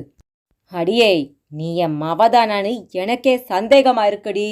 இந்த கேள்விய வக்கீல் உயில் வாசிச்ச அன்னைக்கே நீ என்ன கேட்டிருக்கணும்டி. பரவாயில்ல, இன்னைக்காச்சும் கேட்டியே, சந்தோஷம். அது இல்ல அத்தை, நான் தான் என் பொண்டாட்டிக்கிட்ட எதுவும் வாய் திறக்கக்கூடாதுன்னு சொல்லி வச்சிருந்தேன். நீங்க வக்கீல கைக்குள்ள போட்டுட்டு உயில எழுதி வாங்கினதும் பெரியவருக்கு போதையில விஷம் கொடுத்ததும் எனக்கு நல்லாவே தெரியும் அத்தை என்று பூங்கொடியின் புருஷன் சின்னராசு என்பவன் வாயை திறக்கவும் சிந்தாமணியே சற்று ஆடித்தான் போனாள்.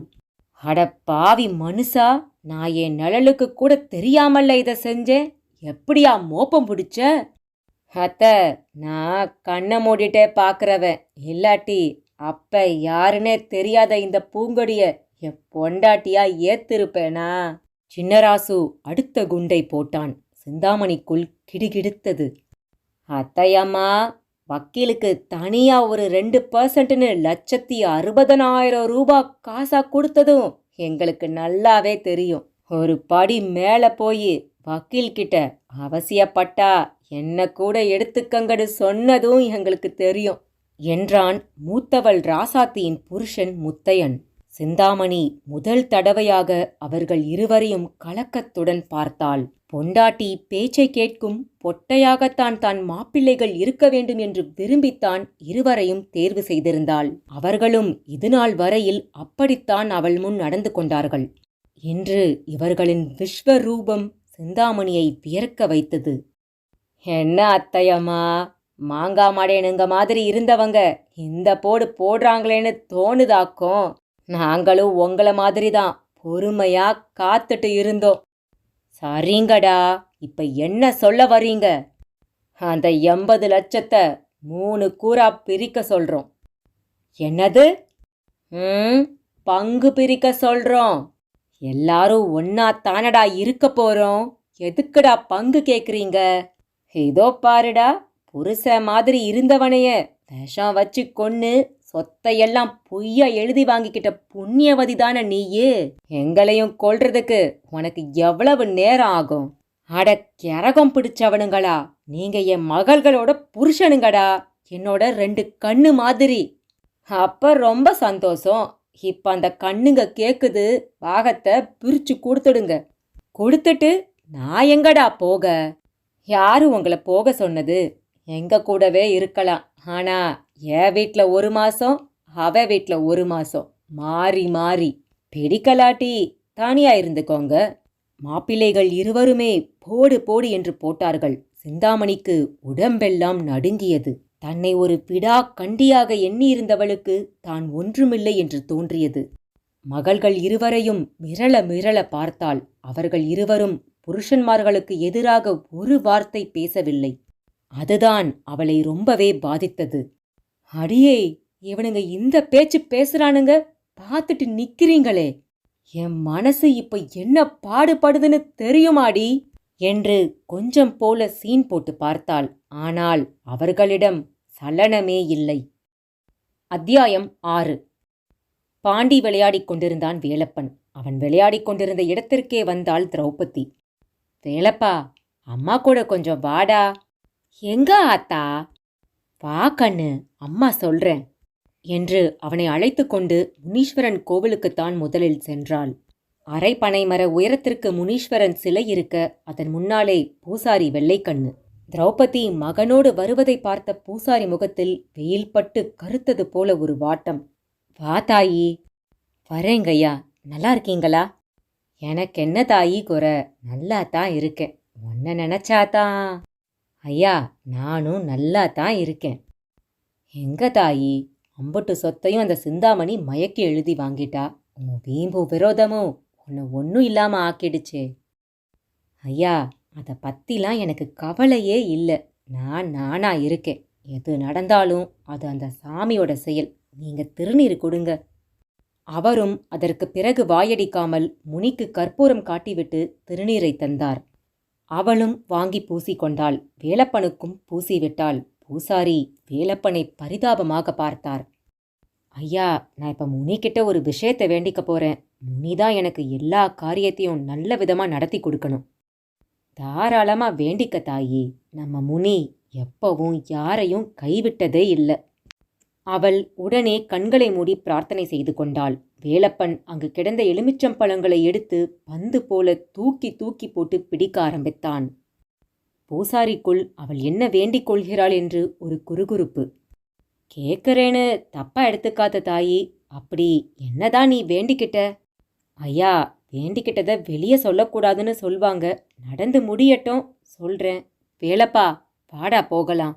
மகனை கையை பிடித்து இழுத்து கொண்டு நடந்தாள். அவள் போகும் திசையை பார்க்கும்போது அவள் காட்டுப்பக்கமாக போகிறாள் என்பதை அனுமானிக்க முடிந்தது. வேலப்பனும் கேட்டான், எங்க ஆத்தா போறோம்? நம்ம நிலத்துக்குப்பா. நம்ம நிலம்னா அது எங்க இருக்குது? வா, காட்டுறேன். அங்க போய் என்ன பண்ண போறோம்? வேலப்பா, முதல்ல அங்க காலை வைப்போம், பிறகு சொல்றேன். திரௌபதியிடம் ஒரு தீர்மானம் தெரிந்தது. அரசூருக்குள் சாலைகளில் சென்றபடி இருந்தவர்களும் அவர்கள் இருவரையும் ஆச்சரியமாக பார்த்தார்கள். விறுவிறுவென்று நடந்ததில் காடு வந்துவிட்டது. அங்கு இருக்கும் ஒரு மரத்தின் கீழ் ஒரு உருப்படாத கூட்டம் சீட்டாடிக் கொண்டிருந்தது. சிலர் ஆடுபுலி ஆடிக்கொண்டிருந்தார்கள். வேலப்பன் அவர்களுடன் சேர்ந்து ஆட அவர்களை நோக்கி ஓடினான். ஓடிச் சென்று அவனை தடுத்தாள். அவனை தர தரவென்று இழுத்துக்கொண்டு அவளது இடம் இருக்கும் திசை நோக்கி நடக்க ஆரம்பித்தாள். இருவரும் ஒரு ஒற்றையடி பாதை வழியாக நடக்கத் தொடங்கினார்கள். திரௌபதிக்கு நன்கு பரிச்சயமான வயதான ஒருவர் கவலையுடன் பார்த்துவிட்டு கத்தினார். ஏ புள்ள திரௌபதி, எங்க புள்ள போற? எங்க இடத்துக்கு மாமோய். அவர் அருகில் வந்துவிட்டார். அட கூறு கெட்டவளே, இப்பத்தான் ஒருத்தன் அங்க பாம்பு கடிச்சிச்சு, இப்படியா கைய வீசிக்கிட்டு அங்க போவ? எனக்கு எதுவும் ஆவாது மாமா, உள்ள எப்படி இருக்குன்னு பார்த்தா தானே என்ன பண்ணணும்னு முடிவெடுக்க முடியும். அவர் பதிலுக்கு காத்திராமல் விறுவிறுவென்று நடக்க ஆரம்பித்தாள். வேலப்பன் கயிற்று மாடு போல அவள் பின்னே இழுப்பட்டது போல சென்று கொண்டிருந்தான். அந்த சிவாலயத்தில் அவ்வளவாய் கூட்டமில்லை. சிறிய சன்னதி. உள்ளே ஒரே ஒரு தீபச்சுடரின் ஒளியில் லிங்க சொரூபம் ஜொலித்துக் கொண்டிருந்தது. அந்த சொரூபத்தை வைத்த கண் வாங்காமல் பார்த்து கொண்டிருந்தான் மோகன். மனம் முழுக்க ஒரு நல்ல வழியை நீயே காட்டு என்னும் பிரார்த்தனை. உருகி உருகி வேண்டிக் கொண்டிருந்தான். திடீரென்று மக்கள் கூட்டமாக வந்தார்கள். அதுவரை எங்கோ போயிருந்த குருக்களும் வேகமாக வந்து சேர்ந்தார். எல்லோருக்கும் கற்பூர ஆரத்தி காட்டி விபூதி தந்தார். வந்தவர்களில் ஒருவர் பேச ஆரம்பித்தார். சாமி, அடுத்த வாரம் சிவராத்திரி வருது. இந்த தடவையும் கோவில்ல அன்னதானம் உண்டுங்களா? ஓ பேஷா. போன வருஷம் 5000 பேர் சாப்பிட்டா, இந்த வருஷம் 10,000 பேருக்காவது சாப்பாடு போடணும்னு பிளான். சரிங்க சாமி, நானும் ஒரு மூட அரிசியை காணிக்கையா தரலாம்னு இருக்கேன். ரொம்ப சந்தோஷம். ஆனா எல்லாரும் அரிசி பருப்பாவே தர்றா. யாராவது விறகு வாங்கி தந்தா தேவலாம். அப்படிங்களா? சரி, எவ்வளவு விறகு வேணும் சாமி? எப்படியும் 1 லாரி விறகு தேவைப்படும். புளியங்கட்டை, வேலி கருவேலை, சவுக்குன்னு எது கிடைச்சாலும் சரி. இங்கிருந்து ஒரு 15 மைல் தள்ளி அரசூர் கரடு கிட்ட ஒரு 5-6 ஏக்கருக்கு வேலி கருவேலை இருக்கு. நான் அந்த ஊருக்கு ஒரு விஷயமா போயிருந்தப்போ பார்த்தேன். காடா மண்டி கிடக்கு. அங்க போய் வெட்டி லாரியில போட்டுண்டு எடுத்துண்டு வரலாம். ஆனா மரம் வெட்ட ஆட்கள் தேவைப்படுது. சாமி, சாமி காரியம்னா தானா வரப்போறாங்க. எங்க தெரு பசங்க ஒரு 10 பேரை கூட்டிட்டு வரேன். எப்ப போய் வெட்டிட்டு வரணும் மட்டும் சொல்லுங்க சாமி. எப்ப வேணா போய் வெட்டி எடுத்துண்டு வரலாம். கோவில் மடப்பள்ளியை ஒட்டி காலியிடம் இருக்கு. அங்கேயே விறக அடுக்கி வைக்கலாம். எல்லாம் உங்க சௌகரியம்தான். குருக்களின் பதிலும் வந்தவரின் ஆர்வமும் மோகனை யோசிக்க வைத்தது. திருப்பணி செய்யத்தான் இறைவனிடம் வாய்ப்பு கேட்டான். அது விறகு வெட்டும் ஒரு வேலையாக அவன் முன் பேசப்பட்டு கொண்டிருக்கிறது. ஐயா, உங்க கூட நானும் வரேனே. என்னால முடிஞ்ச அளவுக்கு மரங்களை வெட்டித்தரேன். நீங்க சொன்ன மாதிரி 10 பேரு களத்துல இறங்குனா ஒரே நாள்ல 1 லாரி விறக தேத்திடலாம் என்றான். குருக்களும் ஆமோதித்தார். அடுத்து மோகன் பிரகாரத்தை வலம் வரத் தொடங்கினான். அந்த சிறிய சன்னதியை விட்டு வெளியே வந்தான். அங்கே ஒரு பெரிய நந்தி சிலை. அதன் முன் விழுந்தும் வணங்கி எழுந்தான். எழுந்தவன் நந்தியின் கண்ணிரண்டையும் பார்த்ததும் அதிர்ச்சியாகிவிட்டான். அது உயிருள்ள மாட்டின் கண் போலவே மாறி அவனையே பார்த்து கொண்டிருந்தது. மோகனுக்கு தூக்கி வாரி போட்டது. அந்த நந்தி சிலையை உற்று பார்த்தான். அது கல் சிலையாகத்தான் காட்சி தந்தது. தான் பார்த்தது பிரம்மை என்று நினைத்து கொண்டான். இருந்தும் அந்த கரிய விழிகளுடன் அது உற்று நோக்கிய அந்த பார்வை மோகனின் இதயத்தின் ஆழம் வரை ஊடுருவி துளைத்து விட்டது. திரும்பி திரும்பி பார்த்து கொண்டே கோவிலை வலம் வரத் தொடங்கினான். கோவில் மதில் மேல் கூட 4 திசைகளின் சந்திப்பில் நந்திகள் சிலை கண்ணில் பட்டன. அவைகளும் உயிர் பெற்று அவனை நோக்குவது போலவே அவன் உள்ளுணர்வு கருதியது. அப்போதுதான் அந்த காட்சியை கண்டான். கோவில் மதிலின் உட்புறச் சுவர்களில் ஏராளமான கல்வெட்டு குறிப்புகள். அவைகளை ஒரு மாணவ கூட்டம் குறிப்பெடுத்து கொண்டிருந்தது. ஒரு பிளாஸ்டிக் டப்பாவில் சுண்ணாம்பு கலவை இருந்தது. அதை கல்வெட்டில் அடித்துவிட்டு அடித்த சுண்ணாம்பை துடைக்கவும் செதுக்கப்பட்ட எழுத்துக்கள் பளீச்சென்று தெரிந்தன. அவ்வளவும் அந்த காலத்து எழுத்துக்கள். கல்வெட்டு பாஷை என்றே ஒன்று உள்ளது. தொல்பொருள் இலாக்காவில் பணியில் சேர அந்த பாஷை ஒரு அடிப்படை தகுதி. அந்த பாஷை தெரிந்தவர்களும் மிக மிக குறைவு. அவர்களில் ஒருவர் அங்கே இருந்து அந்த சுவர் எழுத்துக்களை படித்து சொல்லிக் கொண்டிருந்தார். பரமேஸ்வர திவ்ய சிவராத்திரியில் இல்லம் பலத்தை 108 முறை வலம் வருவோர் தீராத கருமமும் தீரும். உபய பாண்டி நாட்டு ராஜ பிரதிநிதி சத்யசேனன் பெருநோய் சொஸ்தமாகும் பொருட்டு ஒரு மண்டல காலம் விரதமிருந்து 7 கிரகங்கள் ஒரு புள்ளியில் குரு பார்வை படும் காலத்தே அமிர்த நாழிகையில் இவ்வாலய சிவாபிஷேகம் சித்தித்ததால் இதை அறிந்து நாமஸ்மரணையோடு வலம் வருவோர் பணி தீர்ந்தேகும். இவ்வம்பலத்து மண் எடுத்து 8 திக்கில் தொட்டு கட்டிய சிவாலயங்களில் நந்தீஷர் புறத்திலிருக்கும் ஆலயத்தின் நந்தியோர் வரப்பிரசாதியானவராம். அவ்விடைமுன் நெய்ச்சுடர் காட்டி அங்கமது பிரதட்சணிக்க அள்ள குறையாத சொர்ணம் கிட்டும். எள்ளெண்ணெய் விளக்கெரிக்க எதிரிகள் மாய்ந்து போவார். வில்வத்தால் மாலையிட்டு விடையின் காதில் ஓதுவது நடந்தேறும். அவர் படிக்க படிக்க அதை வேகமாக குறிப்பெடுத்து கொண்டார்கள். எழுதியவர்களிடம் ஒரு அரிய செய்தியை அறிந்து கொண்ட மகிழ்ச்சி இல்லை. ஆனால் மோகனுக்கு அவ்வளவும் மாபெரும் இரகசியங்களாகவே பட்டது. கல்வெட்டு எழுத்துக்களை படிப்பவரிடம் மோகன் தன் சந்தேகத்தை கேள்வியாகவே கேட்கத் தொடங்கினான். சார், என்ன சார் இது? நீங்க சொல்ற ஒவ்வொரு விஷயமும் எவ்வளவு அதிசயமான ரகசியமான விஷயங்கள். ஆனா உங்க யார்கிட்டையும் எந்த எக்ஸைட்மெண்ட்டுமே இல்லையே. எக்ஸ்கியூஸ் மீ, நீங்க யாரு சார்? ஐ எம் மோகன் சார், ஒரு எம்ஃபில் ஸ்டூடெண்ட். இந்த கோவிலுக்கு சாமி கும்பிட வந்தேன். மிஸ்டர் மோகன், நாங்கள் ஆர்கியாலஜி டிபார்ட்மெண்ட்டை சேர்ந்தவங்க. கோவில்களில் இருக்கிற கல்வெட்டுக்களை படித்து அதில் இருக்கிற செய்திகளை குறிப்பெடுக்கிறது மட்டும்தான் எங்கள் வேலை. இந்த மாதிரி நம்பிக்கை சார்ந்த செய்திகளை நாங்கள் எப்பவுமே பெருசாக எடுத்துக்கிறது கிடையாது. ஏன்னா பெரும்பாலும் கோவில்களை ராஜாக்களும் அதற்கு பிறகு ஜமீன்தார்கள் தான் கட்டியிருக்காங்க. அந்த வர்க்கத்தை சேர்ந்தவங்களுக்கு பணம் காசுங்கிறது பொருட்டே இல்லை.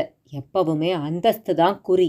அதனால் அவங்க கட்டின கோவிலை பற்றி எல்லாரும் பெருசாக நினைக்கணுங்கிறதுக்காக இந்த மாதிரி கல்வெட்டு குறிப்புகளை எழுதி வைக்கிறது ரொம்பவே சகஜம். அவர் சாதாரணமாக ஒரு பாட்டுக்கு பொருள் சொல்வது போல சொன்னது மோகனை மிகவே ஏமாற்றமடைய வைத்தது. அது அவன் முகம் போகும் போக்கில் நன்றாகவே தெரிந்தது. அவரும் அதை கவனித்தார். என்ன சார், உங்க நம்பிக்கையை கெடுக்கிற மாதிரி பேசிட்டேனோ? அதெல்லாம் இல்லை சார், நீங்க படிச்சதை சொன்னீங்க. ஆனா இந்த கல்வெட்டு குறிப்புகள் எல்லாம் உண்மையா இருந்தா எவ்வளவு நல்லா இருக்கும்னு யோசிச்சுட்டு இருந்தேன். அவ்வளவுதான் மிஸ்டர் மோகன்.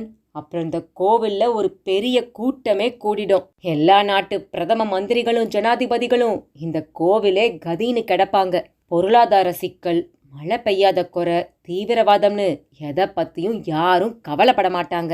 அவர் வேடிக்கையாக சொல்லிவிட்டு சிரித்தார். அதிலும் உண்மை இருப்பது போலத்தான் தோன்றியது. அப்போது சன்னதியில் சிவராத்திரி அன்னதானத்துக்கு விறகு உடைப்பது பற்றி பேசியவர் அங்கு வந்தார். தம்பி, உங்களைத்தான் தேடிட்டு இருந்தேன். சொல்லுங்க சார், என்ன விஷயம்? விறகு வெட்டுறதுக்கு பக்கத்து அரசூருக்கு நீங்க வரீங்க தானே? ஆமா சார். இப்பவே வர முடியுமா தம்பி? இப்பவே வா. ஆமா தம்பி, நாம பேசிக்கிட்டு இருந்த நேரம் ஒரு லாரிக்காரர் கோவிலுக்கு புது லாரியோட பூஜை போட வந்திருக்காரு. முதல் லோட சாமிக்கு ஃப்ரீயாவே அடிச்சு தர்றதா சொல்லியிருக்காரு. ஓ, அப்படியா? ஆமா தம்பி, நாங்க 4-5 பேர் தயாரா இருக்கோம். நீங்களும் வந்தீங்கன்னா வேலை வேகமா முடியும். மோகன் தன் செல்போனை எடுத்து யாரிடமோ பேசினான்.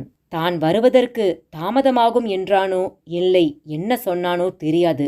அவருடன் கிளம்பிவிட்டான். அத்தியாயம் 7. திரௌபதிக்கு தலையை சுற்றியது. 100 அடி தூரம் கூட அவளால் அவளது நிலப்பகுதிக்குள் செல்ல முடியவில்லை. அந்த அளவுக்கு முச்செடிகள் குறுக்கே மறித்து கொண்டு நின்றன.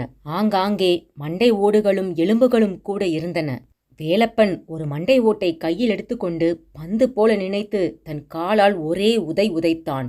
அது தூர போய் விழுந்தது. திரௌபதி அதை பார்த்து பதறிவிட்டாள். டேய் வேலப்பா, அது மண்டை ஓடுடா. உனக்கு சொன்னாலும் புரியாது. வா கிளம்பலாம். இனி நீயும் நானும் இதுக்குள்ள போய் பார்க்கறதுங்கிறது நடக்காத காரியம். ஒரு 40-50 பேரோட அருவாளும் கையோட வந்தாதான் இந்த இடத்த ஒழுங்குபடுத்தி உள்ளேயே போக முடியும். ஆனால் வேலப்பனும் போத்தா, இன்னும் கொஞ்ச தூரம் உள்ள போகலாம் என்று முரண்டு பிடித்தான். அப்போது ஒரு அதிசய காட்சி திரௌபதி கண்ணில் பட்டது. ஒரு 2 தலை நாகம் ஒன்று அவளுக்கு சில அடி தூரத்தில் படம் விரித்தபடி நின்று கொண்டிருந்தது. திரௌபதி சிலிர்த்து விட்டாள். கதைகளில் மட்டுமே அவள் கேள்விப்பட்ட விஷயம். அந்த 2 தலை நாகம் மரபணு கோளாறால் ஒட்டி பிறக்கும் பிள்ளைகள் போல கூட பிறந்திருக்கலாம். ஆனால் அதன் தோற்றம் அவளை மிரட்டியது. வேலப்பனும் அதை பார்த்தான். அடுத்த நொடி கப் சிப் என்று வாயை பொத்திக் கொண்டான். அது படம் விரித்த நிலையில் மெல்லத் தழைந்து அவளுக்கு எதிர்த்திசையில் சரசரவென்று நெளிய ஆரம்பித்தது. சிறிது தூரம் சென்று அது அவர்களை திரும்பி பார்த்தது. ஆத்தா, அந்த பாம்பு நம்மள திரும்பி பாக்குது ஆத்தா. அவள் அதை ஆமோதிக்க அது சரசரவென்று மீண்டும் நெளிந்தபடி சென்றது. அது செல்லும் வழித்தடத்தில் ஒரு நபர் தாராளமாக நடக்கலாம் என்கின்ற அளவில் முட்கள் வெட்டப்பட்டது போல வழித்தடம் கண்ணில் பட்டது. அது திரும்பவும் ஒரு இடத்தில் நின்று கொண்டு அவர்களை திரும்பி பார்த்தது. அவளுக்கு மெல்ல விளங்க ஆரம்பித்தது. வேலப்பா, அந்த பாம்பு நம்மளை எங்கேயோ கூப்பிடுதுடா. அப்ப நாமளும் பின்னால போய் பாப்போமா? உனக்கொன்னும் பயம் இல்லைலடா கண்ணா. எனக்கென்ன பயம் ஆத்தா? தப்பு பண்ணவனத்தான் பாம்பு கொத்தும்னு நீ சொல்லிருக்கீல. எனக்கு தான் தப்பே பண்ண தெரியாதே. படு வெள்ளந்தியாக வேலப்பன் பேசியது அவள் கண்களில் கண்ணீரை வரவழைத்து விட்டது. நின்று ஒரு நீண்ட பெருமூச்சு விட்டாள்.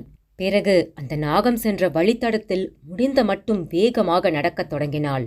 நாகம் 500-600 மீட்டர் சென்றிருக்கும். முள்கூட்டம் நடுவே ஒரு பெரிய கருங்கல் கட்டிடம் ஒன்று கண்ணில் பட்டது. ஆத்தா, என்ன ஆத்தா அது? நம்ம முள்ளுக்காட்டுக்குள்ள ஏதோ ஒரு கட்டடம் இருக்கு. ஆமாண்டா வேலப்பா, எனக்கும் ஒன்னும் புரியல என்று பதிலுக்கு அவள் சொல்ல அந்த இரட்டைத்தலை நாகம் அதன் பின் எங்கு போயிற்று என்றே தெரியவில்லை. இருவரும் அந்த கட்டிடத்தை நெருங்கிய பிறகுதான் தெரிந்தது அது ஒரு சிறிய கோவிலின் இடிந்த சுவர் பகுதி என்று. உள்ளே நுழைந்தார்கள். முதலில் ஒரு சிறிய கல்மண்டபம் ஒன்று இருந்தது. அந்த கல்மண்டபத்துக்கு அப்பால் இடிந்த சிறிய கோபுரத்துடன் கூடிய ஒரு கருவறை. கருவறை நடுவில் சிவலிங்கம் ஒன்று.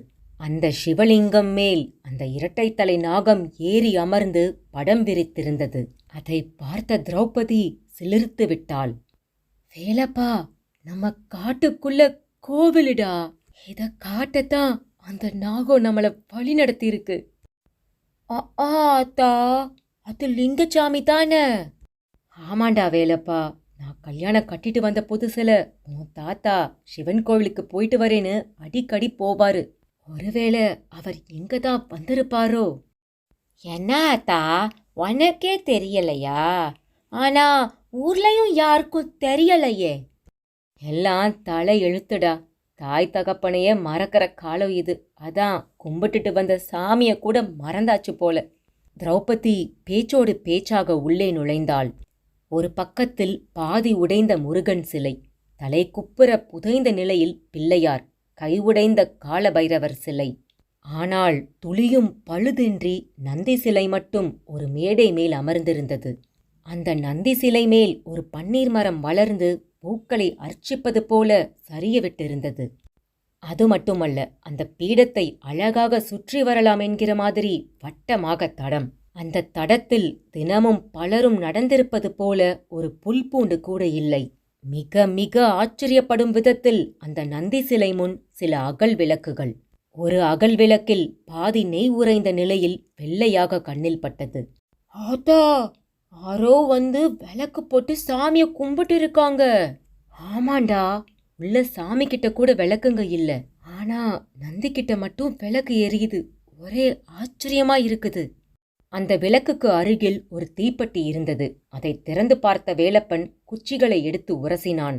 முதல் குச்சியே பற்றி எரிந்தது. அதை கொண்டு பாதி எரிந்து அடங்கியிருந்த நெய் விளக்கு அகலை ஏற்றினான். அது அழகாக ஜொலித்து கொண்டு எரிய ஆரம்பித்தது. ஆத்தா, நான் விளக்கு பொருத்திட்டேன். நானு விளக்கு பொருத்திட்டேன் என்று சந்தோஷத்தில் கைகளை தட்டிக்கொண்டே ஆட ஆரம்பித்தான். அப்படியே மியூசிக்கல் சேரில் நாற்காலியை சுற்றி வருவது போல அந்த நந்தியை விளையாட்டாய் சுற்றி ஓடத் தொடங்கினான்.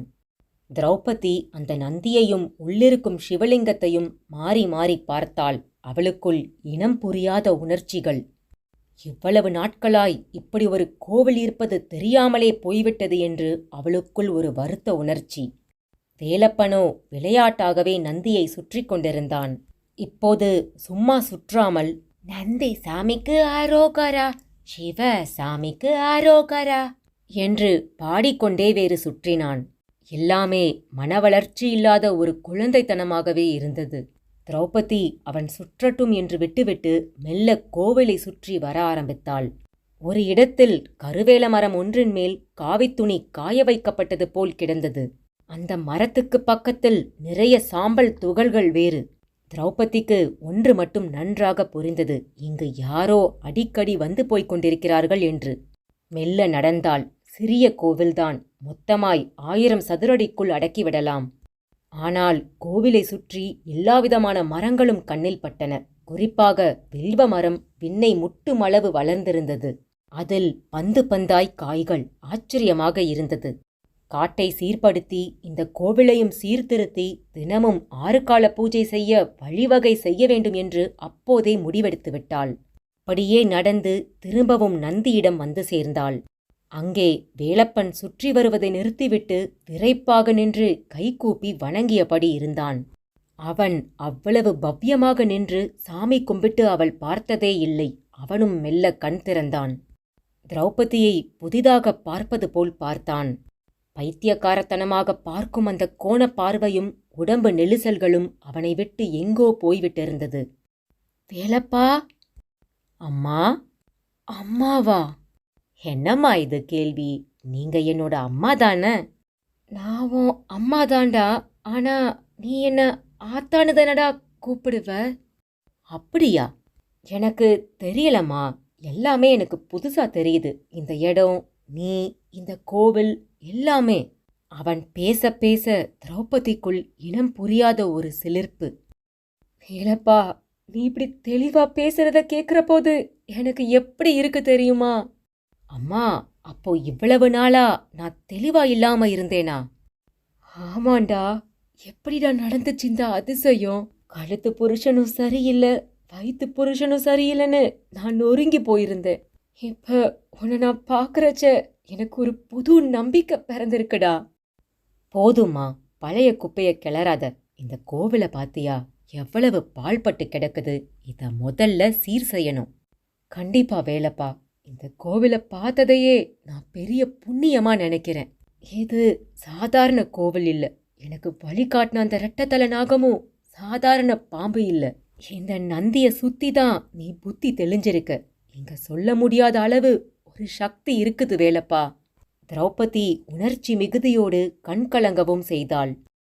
ஆமாமா, இப்பவே ஊருக்குள்ள போறேன். ஒரு 5-6 பேரை கூட்டிட்டு வந்து இந்த கோவிலை சுத்தி இருக்கிற வேலி கருவேல மரங்களை அப்புறப்படுத்த போறேன். திரௌபதியுடன் படுவேகமாக கிளம்பினான் வேலப்பன். மீண்டும் அதே வழித்தடத்தில் பார்த்து பார்த்து நடந்து வந்தார்கள். அரசூரின் வயல் வரப்பை தொட்டபோது எதிரில் புழுதி பறக்க வந்து நின்றது அந்த லாரி. அதிலிருந்து மோகன் உள்ளிட்ட எல்லோரும் திபு திபுவென்று கீழே இறங்கினார்கள். அவர்களை பார்க்கவும் வேலப்பனும் திரௌபதியும் தேங்கி நின்றார்கள். அவர்கள் இருவரையும் பார்த்தபடியே வந்து கொண்டிருந்தார்கள். கைகளில் கடப்பாரை மண்வெட்டி வேறு. திரௌபதிக்கு சுருக்கென்றது. அவர்கள் திரௌபதியையும் வேலப்பனையும் தாண்டி கருவேலங்காட்டுக்குள் செல்ல பார்த்தார்கள். வேலப்பன் தடுத்தான். யாரியா நீ? எங்களை எதுக்கு தடுக்கிற? நான் இந்த இடத்தோட சொந்தக்காரன். சொந்தக்காரனா? இது புறம்போக்குன்னுல சொன்னாங்க. சொன்னவங்க யாரோ போய் கூட்டிட்டு வா, அப்ப தெரியும் நான் யாருன்னு. அப்படின்னா இது எங்க இடம்னு சொல்றேன்ல. வேலப்பனின் தாட்டியம் மோகனையும் மற்றவர்களையும் திரு திருவென்று விழிக்க செய்தது. சரிப்பா, இது என்ன கடப்பார மம்மூட்டி? புறம்போக்கு இடமாவே இருக்கட்டும். இங்க எதை கொண்டு போக வந்திருக்கீங்க? திரௌபதி வாஞ்சையாக கேட்டது மோகனோடு வந்தவர்களில் ஒருவரின் மனதை தொட்டது. அம்மா, நாங்க பக்கத்து ஊரு சிவன் கோவில்ல வர சிவராத்திரிக்கு அன்னதானம் செய்ய போறோம். ஒரு 10,000 பேருக்காவது அன்னதானம் செய்யறதா உத்தேசம். அவ்வளவு பேருக்கும் சமைக்க விறகு வேணுமா? ஓ, அதுக்காக இந்த வேலி கருவேல மரங்களை வெட்ட வந்தீங்களா? ஆமாங்கம்மா, இது உங்க நிலமாவே இருக்கட்டும். கோவில் காரியத்துக்கு மரம் வெட்ட விரும்புறோம். அதுவும் முள் மரத்தை தானே, அனுமதி தாங்களேன். திரௌபதிக்கு அது சிலிர்ப்பாகத்தான் இருந்தது. இப்பொழுதுதான் காட்டை சீர்திருத்த வேண்டும், அதற்கு ஆட்களோடு வர வேண்டும் என்று நினைத்திருந்தாள். ஆனால் அவளுக்கு முயற்சி எடுக்கக்கூட அவசியமற்ற நிலையில் எதிரிலேயே 10-15 பேர். அந்த நொடியில் அவளுக்கு ஒன்று மட்டும் நன்றாக புரிந்தது. உள்ளிருக்கும் சிவன் கோவில் மிக மிக சக்தி வாய்ந்தது என்று நன்றாக புரிந்தது. வேலப்பா, நீயும் இவங்க கூட போடா. இந்த மொத்த காட்டையுமே வெட்டி நீங்க மரங்களை எடுத்துக்கோங்க. இந்த காட்டுக்குள்ளேயும் ஒரு சிவன் கோவில் இருக்கு. அந்த கோவிலை சுத்தியும் நல்லாவே சுத்தம் பண்ணுங்க. எனக்கு எந்த ஆட்சேபனையும் இல்லை என்றாள். அவர்கள் அவ்வளவு பேர் முகத்திலும் எல்லையில்லாத மகிழ்ச்சி. வேலப்பனும் அவர்களோடு சேர்ந்து கொண்டான். அத்தியாயம் 8. ரெஜிஸ்டர் ஆபீஸில் சரியான கூட்டம். வெளிப்படையாகவே லஞ்சம் அங்கு தலைவிரித்தாடிக் கொண்டிருந்தது. சட்டை பாக்கெட்டில் நோட்டுகள் தெரிந்தால்தான் கேட்ட கேள்விக்கு பதில் கூறினார்கள். சிந்தாமணியும் மூத்தவளான ராஜாத்தியும் மட்டும் அங்கு வந்திருந்தார்கள்.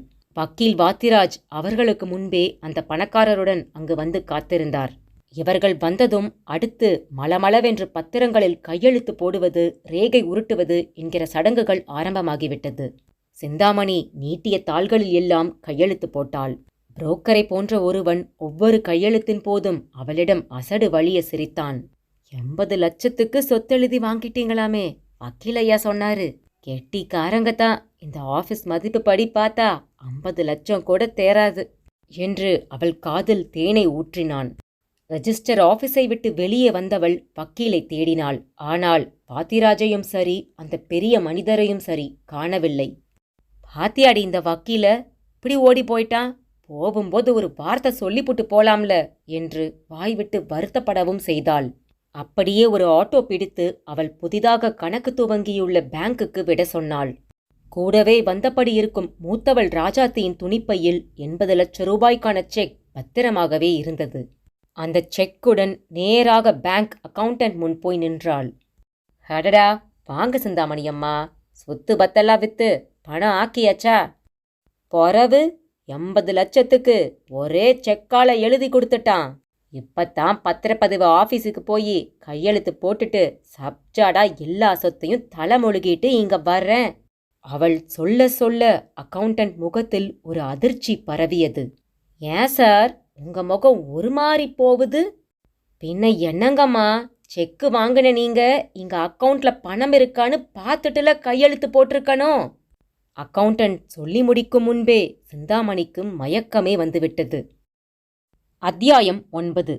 மளமளவென்று மரங்களை வெட்டி சாய்க்க ஆரம்பித்து விட்டார்கள். மோகனும் வேலப்பனும் மட்டும் உள்ளிருக்கும் கோயிலை சுற்றியே வெட்டி கொண்டிருந்தார்கள். நடுநடுவே மோகன் கோவிலையும் லிங்கத்தையும் பார்த்து பார்த்து பரவசப்பட்டு கொண்டிருந்தான். அப்படியே நந்தி சிலையை பார்க்கும்போது அந்த நந்தி கண்விழித்து அவனையே பார்ப்பது அங்கும் நிகழ்ந்தது. முதலில் சற்று பயந்தாலும் பிறகு அருகில் சென்று சிலையை வருடி கொடுத்து உற்றெல்லாம் பார்த்தான். அப்போது அருகில் வந்த வேலப்பன், இது ஒன்றும் சாதாரண நந்தி கிடையாதுங்க, கிறுக்கனா இருந்த என்ன தெளிய வச்சு முழு மனுஷனா மாத்தின நந்தி. நீங்க என்னங்க சொல்றீங்க? ஆமாங்க, நானே இந்த இடத்துக்கு இன்னைக்கு தான் வந்தேன். இந்த ஊர்ல இருக்கிற 3/4 வீச சொத்து எங்களோடது. ஆனா இப்ப எங்களுக்குன்னு மிஞ்சி இருக்கிறது இந்த கருவேல காடு மட்டும்தான். இதையாவது சீர்படுத்தி ஏதாவது விவசாயம் பண்ணுவோம்னு தான் எங்க அம்மா என்னை இங்க கூட்டிட்டு வந்தாங்க. இங்க வர்றதுக்கே ரெட்டத்தலை நாகம் ஒன்று வழிகாட்டுச்சுன்னா பாத்துக்கோங்களேன். வேலப்பன் விவரிக்க விவரிக்க மோகனுக்கு அந்த சிவாலயத்து உள்புற சுவற்றில் கல்வெட்டு ஆய்வாளர் படித்து சொன்ன செய்திதான் உடனே ஞாபகத்துக்கு வந்தது. ஒரு ஆச்சரியம் பாருங்க, விளையாட்டா இந்த நந்திய சுத்தி சுத்தி வந்தேன். ஒரு 108 தடவைக்கு மேல சுத்தி இருப்பேன். என் பைத்தியக்கார புத்தி என்னை விட்டு போயிடுச்சு. அதை விட ஆச்சரியம், இந்த காட்டை சீர்திருத்தம் பண்ணணும், ஒரு 10 பேர் தேவை, அவங்களோட தான் திரும்பி வரணும்னு இங்க இருந்து கிளம்பணும். பார்த்தா சொல்லி வச்ச மாதிரி நீங்க அத்தனை பேரும் மரத்தை வெட்டுறதுக்காக வந்து நின்னீங்க. மோகனுக்கு நன்றாக புரிந்துவிட்டது. கல்வெட்டு ஆய்வாளர் குறிப்பிட்ட பரிகார கோவில்களில் இதுவும் ஒன்று. இங்கே ஒரு விசேஷ சக்தி குடியிருக்கிறது என்பதை புரிந்து கொண்டவன் அப்போதே நந்தியை வலம் வரத் தொடங்கிவிட்டான். அட என்னங்க, நீங்களும் வள வர ஆரம்பிச்சுட்டீங்களா? ஆமாங்க, நீங்க இவ்ளோ சொல்லும்போது சந்தேகப்பட்டா எப்படி? எனக்கும் வாழ்க்கையில எவ்வளவோ சிக்கல்கள், அதுக்கெல்லாம் விட சாமி கிட்டதான் இருக்கிறதா நான் நம்புறேன். அதான் உங்களை போலவே நானும் சாமிய சுத்துறேன். என் அக்காவுக்கு ஒரு விமோச்சனம் பிறக்குதான்னு பாக்குறேனே என்று பேசிக்கொண்டே நந்தியை வலம் வந்து கொண்டிருந்தான். அதுவும் சரிதான். காசா பணமா சாமி கிட்ட நாம கேட்க போறோம், அது நமக்கு கேட்டதை கொடுக்க போகுது. உங்களோட சேர்ந்து நானும் இன்னொரு முறை இந்த நந்திய வலம் வர போறேன். எனக்கும் ஒரு வேலை பாக்கி இருக்கு. ஒரு மேனா மினிக்கி எங்க அப்பாவை ஏமாத்தி எல்லா சொத்தையும் எழுதி வாங்கிட்டா. இந்த சாமி அவளை எங்க அம்மா காலடியில விழுந்து கதற வைக்கணும். அப்படி மட்டும் செய்துட்டா நான் ஒருத்தனே என் சொந்த செலவுல இந்த சிவன் கோவில பெருசா எடுத்து கட்டுவேன் என்று கூறிவிட்டு மோகனோடு சேர்ந்து சுத்த ஆரம்பித்தான். இதை தொலைவில் மரம் வெட்டி கொண்டிருந்த சிலர் ஆச்சரியத்தோடு பார்த்தார்கள். அவர்களில் ஒருவர் இவர்கள் இருவரையும் நெருங்கி வந்தார். என்ன இது, மியூசிக்கல் சேர் விளையாடுறீங்களா? அந்த நந்தி தான் உங்களுக்கு சேரோ என்று கேலியாக கேட்டார். இல்லங்க, நாங்க பிரார்த்தனை பண்ணிட்டு இருக்கோம். பிரார்த்தனைய உள்ள சாமி கிட்ட போய் சொல்லுங்கப்பா. அங்கேயும் சொல்லியாச்சுங்க. இங்க நந்திகேஸ்வரர் கிட்ட சொன்னா வேகமா நடக்கும்னு ஒரு நம்பிக்கை. நந்தி ஒரு வாகனம்தான்ப்பா. விட்டா நந்திக்கும் ஒரு கோவிலை கட்டி கூத்தடிப்பீங்க போல இருக்கே. அவரிடம் இடக்கு பேச்சும் வெளிப்பட்டது. சார், கொஞ்சம் தயவு செஞ்சு தள்ளி போய் உங்க எடக்கு பேச்ச வச்சுக்கோங்க. இங்க சாமி கிட்ட வேண்டாம் என்றான் மோகன். ஓ, நந்தி காதுல விழுந்தா எந்திரிச்சு வந்து என்ன முட்டி கீழே தள்ளிடுமோ? அது எனக்கு தெரியாதுங்க. ஆனா உங்க ஆசை அதுன்னா அதுக்கு நான் ஒன்னும் பண்ண முடியாது. அது சரி, அதையும் தான் பாக்குறேனே, நந்தி வந்து எப்படி முட்டுதுன்னு என்று கேலியாக சொல்லிக் கொண்டே அவர் நகர்ந்தார். அவர்கள் இருவரிடமும் மெய்மறந்த பிரதட்சணம். சிறிது நேரத்தில் யாரோ அலறும் சப்தம் கேட்டது. பிரதட்சணம் முடிந்த நிலையில் சப்தம் வந்த திக்கு நோக்கி ஓடினார்கள். சற்று முன்னே வாயடித்தவர் கீழே விழுந்து கிடக்க அவர் எதிரில் ஒரு காளை மாடு அவரை முட்டுவதற்கு தயாராக. மோகன் அதை பார்த்து பதறிட வேலப்பன் போய் அதை இழுத்து பிடித்தான். சார், இது எங்க ஊரு பண்ணையார் வீட்டு மாடுதான். ஆனாலும் நீங்க சாமி கிட்ட சொன்ன மாதிரியே நடந்துடுச்சு பாத்தீங்களா என்றான். அப்போதுதான் மோகனுக்குள் ஒரு மின்னல். அப்படியே அங்கிருந்து திரும்பி பார்த்தான். அங்கே இருப்பது ஒரு கல்லந்தி சிலையாக அவனுக்கு தெரியவில்லை. நந்திகேஸ்வரரே நின்று கொண்டு அவனை பார்த்து சிரிப்பது போல இருந்தது. அத்தியாயம் 10. வீட்டுக்குள் நுழைந்த மோகனுக்கு ஆச்சரியம் காத்திருந்தது. அவன் சகோதரியின் மைத்துனன் ஹாலில் அமர்ந்து காஃபி குடித்துக் கொண்டிருந்தான். மோகன் வரவும் இணக்கமாக சிரித்தான். மோகனின் அக்கா அவனை என்றுமில்லாதபடி ஒருவித மலர்ச்சியோடு பார்த்தாள். அப்படியே தனியே அவனை அழைத்து கொண்டு ஒரு அறைக்குள் நுழைந்தாள். அவனிடம் பேச ஆரம்பித்தாள். மோகன், அவர் நிலைமை இப்போ ரொம்ப மோசமா இருக்கான். என் மாமனாரும் அவரோட ஊதாரித்தனம் ஒழுக்கக்கேடு எல்லாத்தையும் பார்த்துட்டு சொத்தை என் பேருக்கே எழுதி வச்சுட்டாராம். அது எல்லாம் அவங்க சுயமா சம்பாதிச்ச சொத்து. அதனால இவராலையும் எதுவும் கேட்க முடியலையாம். என் கூட நல்லபடியா வாழ்றதா இருந்தா மட்டும் அவர் சொத்தை அனுபவிக்கலாமா, இல்லாட்டி விவகாரத்து பண்ணிட சொல்லியும் சொல்லியிருக்காங்க. அத சொல்லத்தான் என் மச்சினனும் இப்ப இங்க வந்திருக்காண்டா. சொத்து இல்லைன்னு ஆன உடனே அவரும் மனமாறி சந்தோஷமா என் கூட குடும்பம் நடத்துறதா சொல்லியிருக்காராம். அவனது அக்கா சாவித்திரி சொல்ல சொல்ல மோகனுக்கு புல்லரித்தது. மனதிற்குள் நந்திகேஸ்வரர் காட்சி அளித்தார். இப்படி பணத்துக்காக புத்தி மாறுற மனுஷனை நம்பலாமா வேண்டாமான்னு குழப்பமா இருக்குடா. இல்லக்கா, இனி உனக்கு நல்ல காலம். மாமா இனி நல்ல விதமா கட்டாயமா மாறிடுவாரு. மோகன், நீயா இப்படி சொல்ற? நானே தான்க்கா உனக்காக ஒரு பிரார்த்தனை பண்ணு, அது பளிச்சிடுச்சு. பிரார்த்தனையா? என்ன மோகன் சொல்ற? ஆமாக்கா, அரசூருங்கிற ஊர்ல ஒரு குட்டி சிவாலயம் இருக்கு. அங்க ஒரு நந்தி சிலை. இல்ல, அது கேட்கறவங்களுக்கு கேட்கறத தர கற்பக விருட்சம். அதுவும் கேட்ட உடனேயே கொடுத்துடுறாரு. இப்பதான் அங்க பிரார்த்தனை பண்ணிட்டு வீட்டுக்குள்ள நுழையிறேன். அதுக்குள்ள உன் விஷயத்துல நல்ல செய்தி என் காதுக்கு வந்துடுச்சு. மோகன், ஆனா சொத்துக்காக என் மேல பிரியம் காட்டுறேன்னு சொல்றவரை எதை வச்சு நான் நம்புறது? அக்கா, நீ சொல்றது உண்மைதான். ஆனா இந்த மாற்றம் சொத்தால மட்டும் இல்ல, இதுக்கு பின்னால சாமியும் இருக்காருக்கா. அதனால இனி நீ மாமாவை நம்பி தாராளமா குடும்பம் நடத்தலாம் என்றான்.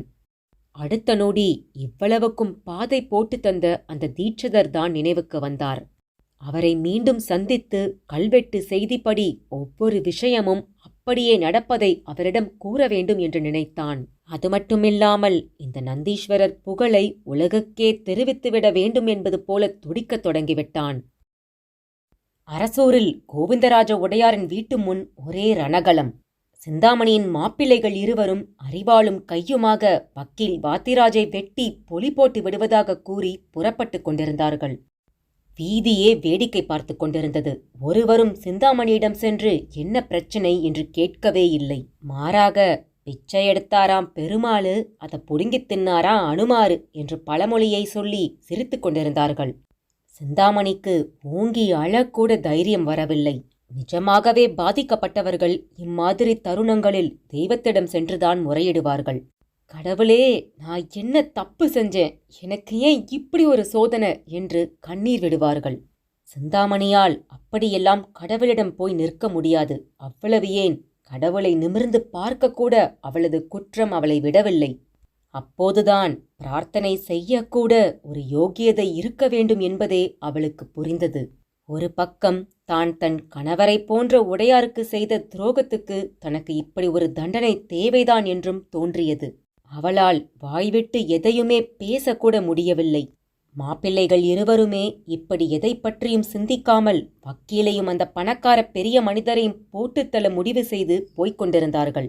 முதற் காரியமாக தங்களிடம் எழுதி வாங்கிக் கொண்ட சொத்துக்களில் ஒன்றான நஞ்சை வயல் பக்கம் போய் வளைந்து நிற்கும் வயலுக்கு நடுவில் நின்று கொண்டார்கள்.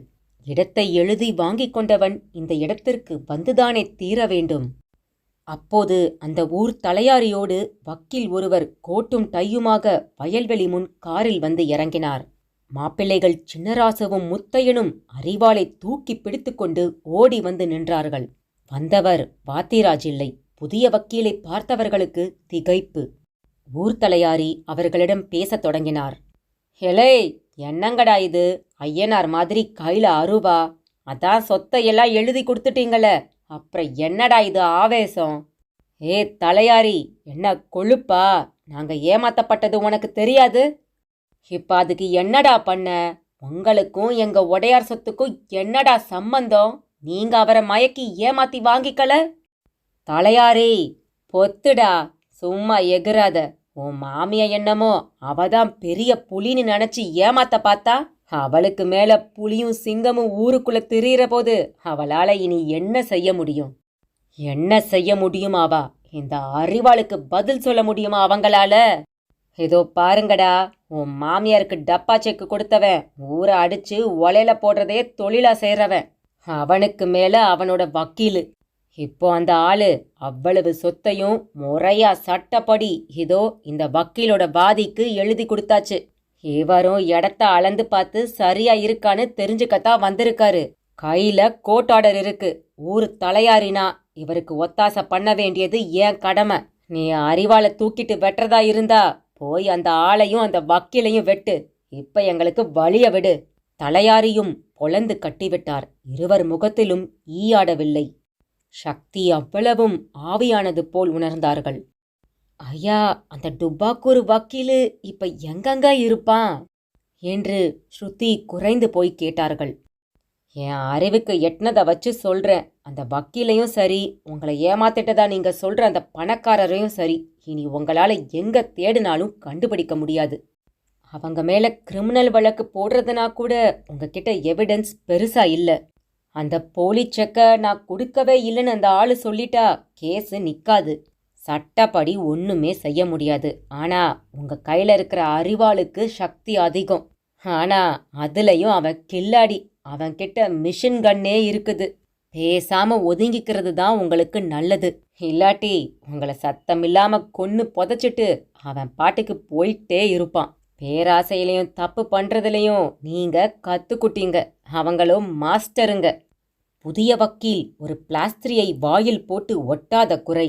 இருவரும் அப்படியே ஓரமாக வரப்பு மேல் உட்கார்ந்து விட்டார்கள். அதை பார்த்த தலையாரிக்கு சிரிப்புதான் வந்தது. ஹெலே திருட்டு நாய்ங்களா, இங்க உங்களுக்கு அம்புட்டும் போச்சு. ஆனா போனா போகட்டும்னு நீங்க கொடுத்த அந்த மலட்டு நிலத்துல அந்த திரௌபதி நிமிந்து நிக்கிறாடா. சாமியே அவ பக்கம்டா. அதனால தான் மந்திரம் போட்ட மாதிரி அவன் மகனும் குணமாகி இப்போ அவ்வளவு தெளிவா பேசிட்டு இருக்கான். அந்த முள்ளு காட்டுக்குள்ள ஒரு முள்ளு மரத்தை பேத்து எடுக்கையில ஊத்து பீறிக்கிட்டு தண்ணி பெருகி ஓடிக்கிட்டு இருக்குது. அது இனி முள்ளுக்காடு இல்ல, சோழவனம். பத்தாக்குறைக்கு இந்த ஊருக்கே புதுசா ஒரு கோவில் வேற கிடைச்சிருக்குது. அந்த கோவிலுக்கு போய் சாமி காலையாவது விழுந்து கும்பிடுங்கடா. உங்களுக்கு இனியாச்சும் நல்ல புத்தி வரட்டும். தலையாரி நடு முதுகில் இழுத்து வைத்து சூடு போட்டது போல பேசிவிட்டு போனார். இருவரும் விதிர்த்து போய் ஒருவரை ஒருவர் பார்த்து கொண்டார்கள். அத்தியாயம் 11. மோகன் சொல்லி முடித்த அவ்வளவையும் கேட்ட தீட்சிதர் முகத்தில் அப்படி ஒரு பிரகாசம். அவனையே வைத்தக்கண் வாங்காமல் பார்த்தார். சார், என்ன பேசாம என்னையே பாக்குறீங்க? நான் சொன்னதை உங்களால நம்ப முடியலையா? அப்படி இல்லப்பா, நீ எவ்வளவு கொடுத்து வச்சவன்னு யோசிச்சேன். சார், எல்லாமே உங்களால தான். அன்னைக்கு மட்டும் நீங்க சாமி கால போய் விழுன்னு சொல்லலேனா இது எல்லாமே நடந்திருக்காது சார். இல்லப்பா, நான் கூட சும்மா பொதுவா தான் அப்படி சொன்னேன். என் வரையில அன்னைக்கு நான் உன்னை அழகா சமாளிச்சேன், அவ்வளவுதான். ஒரு உண்மைய சொல்றேன். இத்தனை வருஷ அனுபவத்துல சுவாமிய உன்னை போல உருக்கமா முழு நம்பிக்கையோட நான் சேவிச்சதே இல்லை. ஒருவேளை அப்படி செய்திருந்தா இன்னைக்கு உனக்கு ஏற்பட்டிருக்கிற இந்த அனுபவம் எனக்கும் ஏற்பட்டிருக்குமோ என்னமோ. சார், இனி எல்லாருக்குமே இந்த அனுபவம் கிடைக்க போகுது. நிஜமா சொல்றேன். அந்த கோவிலும் அந்த நந்தியும் கேட்டா கேட்டதை கொடுக்கும். அதுக்கு சாட்சி நம்ம ஊர் சிவன் கோவில் கல்வெட்டு. மோகன், என்ன அங்க கூட்டிண்டு போறியா? சார், அதுக்குத்தானே நான் வந்திருக்கேன். உடனே கிளம்புங்க. மோகனும் தீட்சிதரும் உடனே கிளம்பி விட்டார்கள். திரௌபதி ஒரு மூங்கில் கூடையில் நெய், பால் என்று அபிஷேக பொருட்களுடன் தன்னுடைய முள்ளுக்காட்டு சிவன் கோவிலுக்கு புறப்பட தயாராகிக் கொண்டிருந்தாள். வீட்டு வாசலுக்கு வந்து குடிசையின் கதவுக்கு தாள் போட்டாள். தாள் போட்டு திரும்பியவளின் எதிரில் சிந்தாமணி நின்று கொண்டிருந்தாள். அவள் கண்களில் கண்ணீர். அவளுக்கு பின்னாலேயே அவளது மகள்கள், மாப்பிள்ளைகள். அப்போது கறந்த பாலும் கையுமாக வேலப்பனும் வந்துவிட்டான். அவனிடமும் ஆச்சரிய அதிர்வுகள். மௌனமாக அழுது கொண்டிருந்தவள் திடீரென்று திரௌபதியின் காலில் விழுந்தாள். அவளை தொட்டு தூக்கக்கூட திரௌபதிக்கு நெருடலாக இருந்தது. திரௌபத, தூக்கி விடுமா. அவ இப்ப பழைய குந்தாணி சிந்தாமணி இல்ல, மனசு தெளிஞ்சு நல்ல சிந்தாமணியா வந்திருக்கா என்று ஒரு குரல் கேட்டது. நிமிர்ந்து பார்த்தாள். எதிரில் ஆறுமுக நாயக்கர். திரௌபத, சிந்தாமணி இப்போ திருந்திட்டாமா. எல்லா தப்பையும் என்கிட்ட சொல்லி வருத்தப்பட்டா. இப்ப கூட உன்னை சமாதானப்படுத்த எல்லாம் அவ வரல, உன்கிட்ட மன்னிப்பு கேட்கதாம அவ வந்திருக்கா. நாயக்கர் அவளுக்காக எடுத்து கொடுத்தார். நாயக்கரே, கொஞ்சம் நிறுத்துறீங்களா? அத்தா, எல்லா சொத்தும் போயிடுச்சே.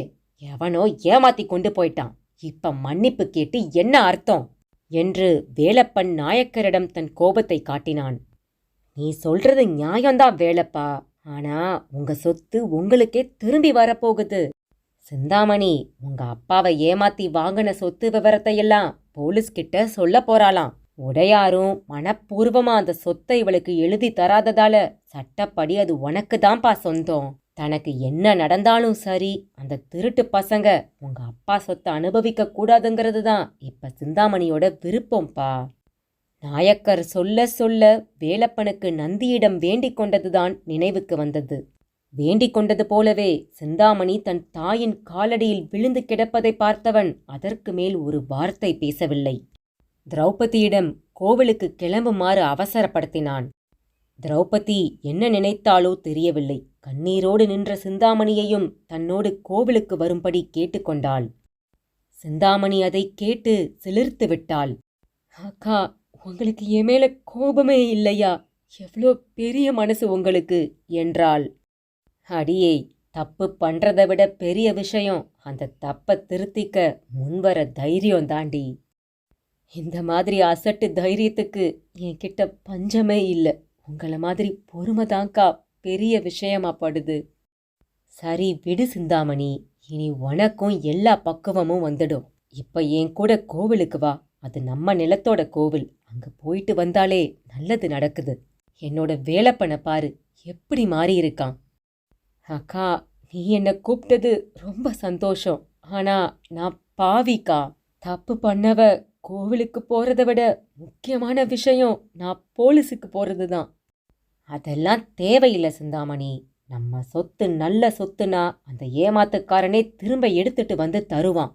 எல்லாத்தையும் அந்த சாமி பார்த்துக்குவாரு. நீ இப்ப என் கூட கோவிலுக்கு வர்ற. திரௌபதியின் பெருந்தன்மை நாயக்கரையே மெய்சிலிருக்க வைத்துவிட்டது. அத்தியாயம் 12.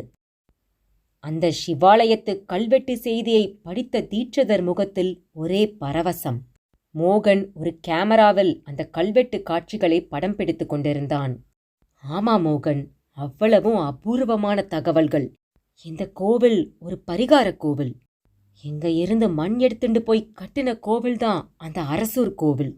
அது மட்டும் இல்ல மோகன், இந்த கோவில சிவராத்திரி அன்னைக்கு 108 முறை சுத்தினா பொன் கிடைக்கும்னு போட்டிருக்கு.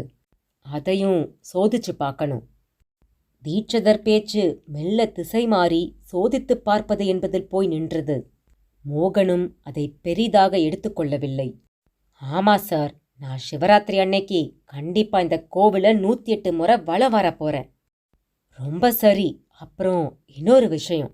தீட்சிதர் சுற்றும் முற்றும் யாராவது இருக்கிறார்களா என்பது போல பார்த்தார். என்ன சார்? இல்ல, இந்த விஷயம் ரகசியமாவே இருக்கட்டும். எதுக்கு சார்? பைத்தியக்காரா, இந்த கோவில சுத்துனா தங்கம் கிடைக்கும்னா ஊரே இங்க தாண்டா இருக்கும். அப்புறம் கிடைக்கணும்னு இருக்கிற தங்கம் எல்லாருக்கும் பிரிஞ்சு போய் உனக்கு ஒரு குந்துமணி மட்டும் கிடைச்சா என்ன பண்ணுவ? ஓ, நீங்க அப்படி வர்றீங்களா? அது மட்டுமில்ல, இது ஒரு பரிகார ஸ்தலம். யாரோ பாவம் பண்ணிண்டு அதை போக்க இந்த கோவிலை கட்டியிருக்கா. அவளுக்கே இந்த கோவிலோட சக்தி தெரியுமோ தெரியாதோ? தீட்சிதர் கல்வெட்டு செய்திகளின் மேலிருந்து பார்வையை எடுக்காமலேயே பேசினார். என்ன சார், தெரியாமத்தான் இப்படி கல்வெட்டா எழுதி வச்சிருப்பாங்களா என்ன? மோகன், பெருமைக்காக இப்படி எழுதி வைக்கிறது கூட ஒரு வழக்கம்தான். ஏன்னா அப்பத்தான் கோவிலுக்கு கூட்டம் வந்தபடியே இருக்கும். ஆனா இங்க இப்படி ஒரு செய்தி இருந்தும் பெருசா கூட்டம் ஒன்றும் இல்லையே. ஏதோ பாரு மோகன், கோவில்ங்கிறது ஆத்மாவுக்கான ஒரு பயிற்சி கூடம். இங்க நிம்மதி தேடி வரலாம், ஞானம் தேடி வரலாம். ஆனா பொருள் தேடி வந்தா அதனால பின்னால பல சிக்கல்கள் வரும்னு இந்த அற்புதமான செய்தி வெளியே வராதபடி சிலர் பார்த்துண்டு இருக்கலாம். ஆனா சார், இந்த பூமியில நல்ல விதமா ஒருத்தர் வாழ பொருள் முக்கியம்தானே? அவர்கள் இருவரிடமும் பேச்சு முற்றிக்கொண்டே போனது. அப்போது கோவில் குருக்கள் கையில் கற்பூரத் தட்டுடன் அவர்கள் அருகில் வந்தார். தீட்சிதரை அவர் முன்பே அறிவார். ஓய் தீட்சிதர்வாள், இங்க இந்த அம்பியோட நின்னுண்டு என்ன காரசாரமான பேச்சு? ஐயரே, எல்லாம் இந்த கோவிலோட பிராப்தத்தை பத்தி தான். உண்மையில இந்த கோவில் எவ்வளவு சக்தி வாய்ந்த கோவில்னு தெரியுமா? மோகன் தன்னை மறந்து ஆரம்பித்தான். தீட்சிதருக்கு அவன் அப்படி பேசியது பிடிக்கவில்லை. குருக்களே, ஒண்ணுமில்லை. அம்பிக்கு திடீர்னு இந்த சுவாமி மேல ஒரே பிரேமை, அதான் இப்படி பேசிண்டு இருக்கான். நல்லதுதானே, இந்த வயசுல யார் இப்ப கோவில் குளம்னு வர்றா? ஆனா பாருங்கோ, என் சம்பளம் 30 வருஷமா அதே 150 ரூபாதான். குருக்களே, கோவில் ஊழியம் அப்படித்தானே, மாசா மாசம் நெல் மூட்டை வந்துடுமே. அட, என்ன தீட்சிதர்வாள் நீங்க, நெல்ல புடைச்சு அரிசியாக்க இந்த பணம் போதலை தெரியுமோ? எலக்ட்ரிக் பில்லே எனக்கு 300-400ன்னு வர்றது. சரிங்க குருக்களே, அதையும் எப்படியோ கட்டிண்டு நீங்க ஊழியம் பண்ணத்தானே செய்றேள். அட போங்கோ தீட்சிதர்வாள், இங்க இருக்கிற மனுஷாளுக்கும் கருணை இல்ல, சுவாமிக்கும் கருணை இல்ல என்று குருக்கள் பெரிதாக அழுத்து கொண்டார். ஐயோ குருக்களே, அப்போ நீங்க இந்த கல்வெட்டு செய்திய படிச்சதே இல்லையா என்று மோகன் திரும்பவும் அந்த விஷயத்துக்குள்ளேயே புகுந்தான். தீட்சிதர் இந்த முறையும் நெளிந்தார். குருக்களே, நீங்க முதல்ல போங்கோ, சன்னதியில மனுஷா வந்து காத்திருக்கா பாருங்கோ என்று அவரை தள்ளிவிட்டார். அப்படியே மோகனை பார்த்து முறைத்தார். என்ன சார், நான் என்ன தப்பா பேசுனேன்? நீ ரொம்பவே அவசரப்படுற மோகன். இது எல்லாம் பிரம்ம ரகசியம். கோவில்ல ஊழியம் பார்க்குற குருக்களுக்கே இத பத்தி பெருசா தெரியல. இதுல இருந்தே இது பிராப்தம் உள்ளவனுக்கு தான்னு உனக்கு புரியல? என்ன சார் சொல்றீங்க? மோகன், முதல்ல சிவராத்திரி அன்னைக்கு 108 பிரதட்சணம் பண்ணி முடிப்போம்.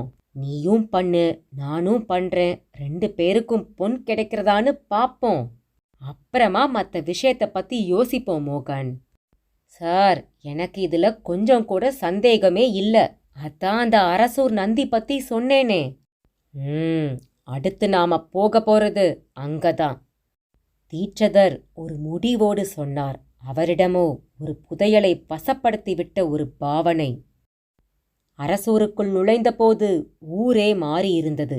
யாரிடம் பார் ஒரே பரபரப்பு. அக்கம் பக்கத்து ஊர்களிலிருந்தெல்லாம் ஒரே கூட்டம். கிராமத்து ஜனங்களுக்கென்றே உருவாக்கப்பட்ட MIT வாகனம் தீட்சதரையும் மோகனையும் கடந்து போய்க் கொண்டிருந்தது. அந்த கூட்டத்தில் மோகனோடு சேர்ந்து உளவார பணி செய்த ஒருவர் அவன் கண்ணில் பட்டார். அவர் கையில் சுவற்றை வெள்ளையடிக்க பயன்படுத்தும் மட்டையும் உரிக்கயிறும் இருந்தது. என்னங்க இது, கையில மட்டை கயிறு? கோவில் சுவத்துக்கு வெள்ளையடிக்கத்தான்? அப்படியா? அப்ப இந்த கூட்டமே கோவிலுக்கு போற கூட்டம்தானோ?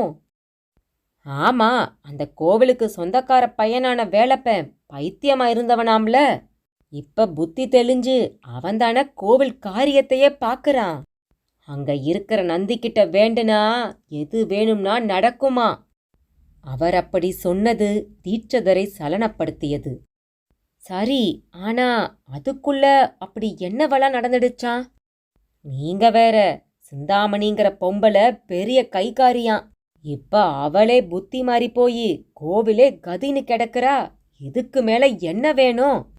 அவர் அப்படி சொன்னதும் மோகனுக்கு என்ன நடந்திருக்கும் என்பது தெரிந்துவிட்டது. சார், மற்ற விஷயங்களை நானே சொல்றேன். வேலப்பந்தான் என் கூட சேர்ந்து நந்திய வலம் வந்தவன். சொல்லப்போனா அவனை வச்சுதான் அந்த நந்தியோட சக்தியையே நான் உணர்ந்தேன்.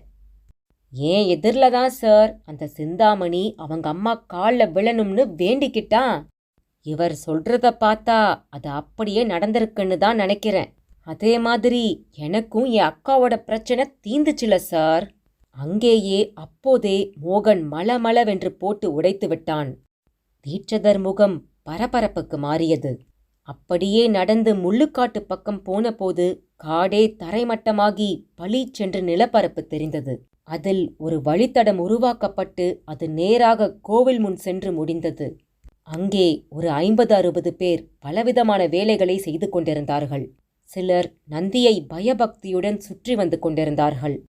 சில தினங்களுக்கு முன் முள்காடாக காட்சியளித்த இந்த இடம் இப்போது அழகாக இருந்தது. சார், நிஜமா சொல்றேன், எனக்கு இப்போ எவ்வளோ பிரமிப்பா இருக்கு தெரியுமா என்று கண்களை அகட்டி விரித்தான் மோகன். எனக்கு இப்ப ரொம்ப கோபமா இருக்குது மோகன். சார், ஏன் அப்படி சொல்றீங்க? பின்ன என்னப்பா, மனுஷங்களுக்குத்தான் எவ்வளவு சுயநலம். இவ்வளவு நாள் இந்த கோவிலை யாருமே கண்டுக்கல. இப்போ கேட்டதை கொடுக்குதுன்னு உடனே இப்படி கூட்டம் கூட்டமா வர்றாங்க. வாஸ்தவந்தான் சார், ஆனா இப்பவாவது வர்றாங்களே, அந்த வகையில நல்லதுதானே. பைத்தியக்காரா, அது ஆபத்து. ஆபத்தா?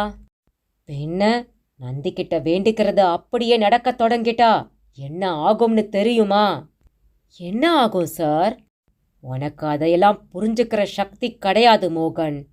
மணிமேகலை கையில இருந்த அட்சய பாத்திரம், வானத்துல பறந்த மயிர் பொறி, கண்ணகியோட கால் சிலம்பு, சீத்தையோட கணையாளி, இதையெல்லாம் இப்ப எங்க இருக்குன்னு யாருக்காவது தெரியுமா? ஆனா சார், இந்த நந்திக்கும் நீங்க சொல்றதுக்கும் என்ன சம்பந்தம்? அதான் சொன்னேனே, உனக்கு எதுவும் புரியாது மோகன். உனக்கு புரியாததும் ஒரு வகையில நல்லதுதான். மக்களுக்கு வேகமா அருள் கிடைக்கலாமே தவிர பொருள் கிடைக்கக்கூடாது. அது மனித வாழ்க்கையோட அடிப்படையே மாத்திடும் மோகன். தீட்சதர் எதனால் இப்படி ஆவேசமாக பேசுகிறார் என்பது மோகனுக்கு புரியவில்லை. அப்போது சரியாக வேலப்பனும் எதிர்பட்டான். வாங்க மோகன் என்று சிரித்துக்கொண்டே அருகில் வந்தான். வேலப்பன், அதுக்குள்ள என்ன இது மாயம்? மாயம்தான் மோகன். இவ்வளவு நாளா கையில வெண்ணெய வச்சுட்டு நெய்க்கு அலையறவங்களா இருந்துட்டோம். எப்படியோ இப்ப என்னால இந்த விஷயம் ஊர் உலகத்துக்கு தெரிஞ்சு போச்சு. பாருங்க எவ்வளோ கூட்டம். நான் கூட கேள்விப்பட்டேன் வேலப்பன், நீங்க சாமி கிட்ட வேண்டிக்கிட்டது அப்படியே நடந்துடுச்சாமே. ஆமா மோகன், இப்ப கூட சாமி கிட்ட புதுசா ஒரு விஷயத்த வேண்டிட்டு தான் வந்திருக்கேன். என்ன வேண்டிக்கிட்டீங்க வேலப்பன்? எங்க சொத்து அவ்வளவையும் எழுதி வாங்கின அந்த போலி வக்கீலும் பணக்காரனும் தண்டிக்கப்படணும். சாமியே அவங்களுக்கு கூலி கொடுக்கணும்னு வேண்டியிருக்கேன். சரி, இப்போ அவங்க எங்க இருக்காங்க? அவங்க தான் ஏமாத்தி ஊரை விட்டே போயிட்டானுங்களே. எங்க இருக்காங்கன்னு தெரியாது. அதான் ஓடிட்டாங்களே, விட்டுற வேண்டியதுதானே. அப்படி இல்ல மோகன், அவங்க அடுத்தவங்களை ஏமாத்துறதுக்குள்ள தண்டிக்கப்படுறது தான் சரி. சரி, இவர் யாரு? இவர் தீட்சதர், பெரிய சிவபக்தர். அதுக்கும் மேல நந்திசாமி பத்தின ரகசியம் இப்படி ஊர் பூரா பரவுறது நல்லது இல்லைங்கிறது இவரோட அபிப்பிராயம். மோகன், எதனால அப்படி? இதனால நந்திசாமிக்கு தான் ஆபத்துங்கிறாரு. அட, ஆச்சரியமா இருக்கே. சாமியால தான் தப்பு பண்றவங்களுக்கு ஆபத்து வரும், சாமிக்கே கூடவா ஆபத்து வரும்? தெரியல வேலப்பன், இவரு வரும்னு சொல்றாரு. வேலப்பன் பதிலுக்கு தீட்சதரை பார்த்தான். தீட்சதர் நந்தியையே பார்த்து கொண்டிருந்தார். சார், நாங்க இனி இந்த கோவில்கிட்ட தான் குடியே இருக்க போறோம். நந்திசாமிக்கு எந்த ஆபத்தும் வர நான் விடமாட்டேன் என்ற வேலப்பன் நந்தியை பார்த்து கைகளை கூப்பிக்கொண்டான். அத்தியாயம் 13. மும்பை கடற்கரை பகுதி.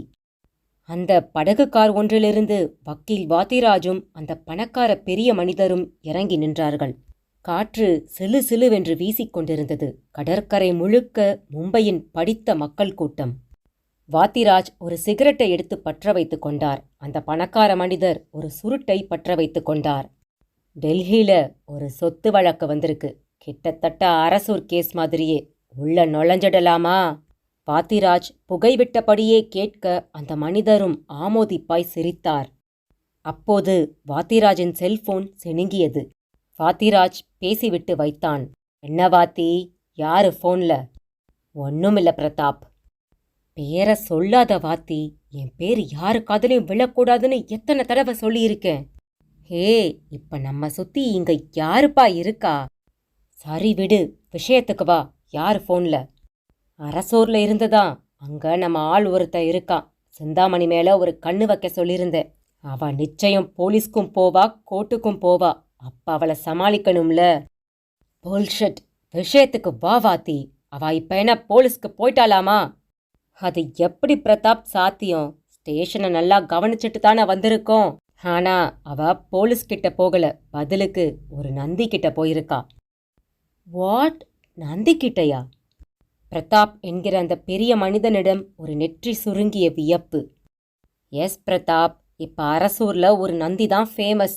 அதுகிட்ட யார் என்ன வேண்டிக்கிட்டாலும் அது அப்படியே நடக்குதான். பை த வே, சிந்தாமணி அந்த திரௌபதி காலில் போய் விழுந்து எல்லாரும் இப்போ ஒன்னாயிட்டாங்களாம்.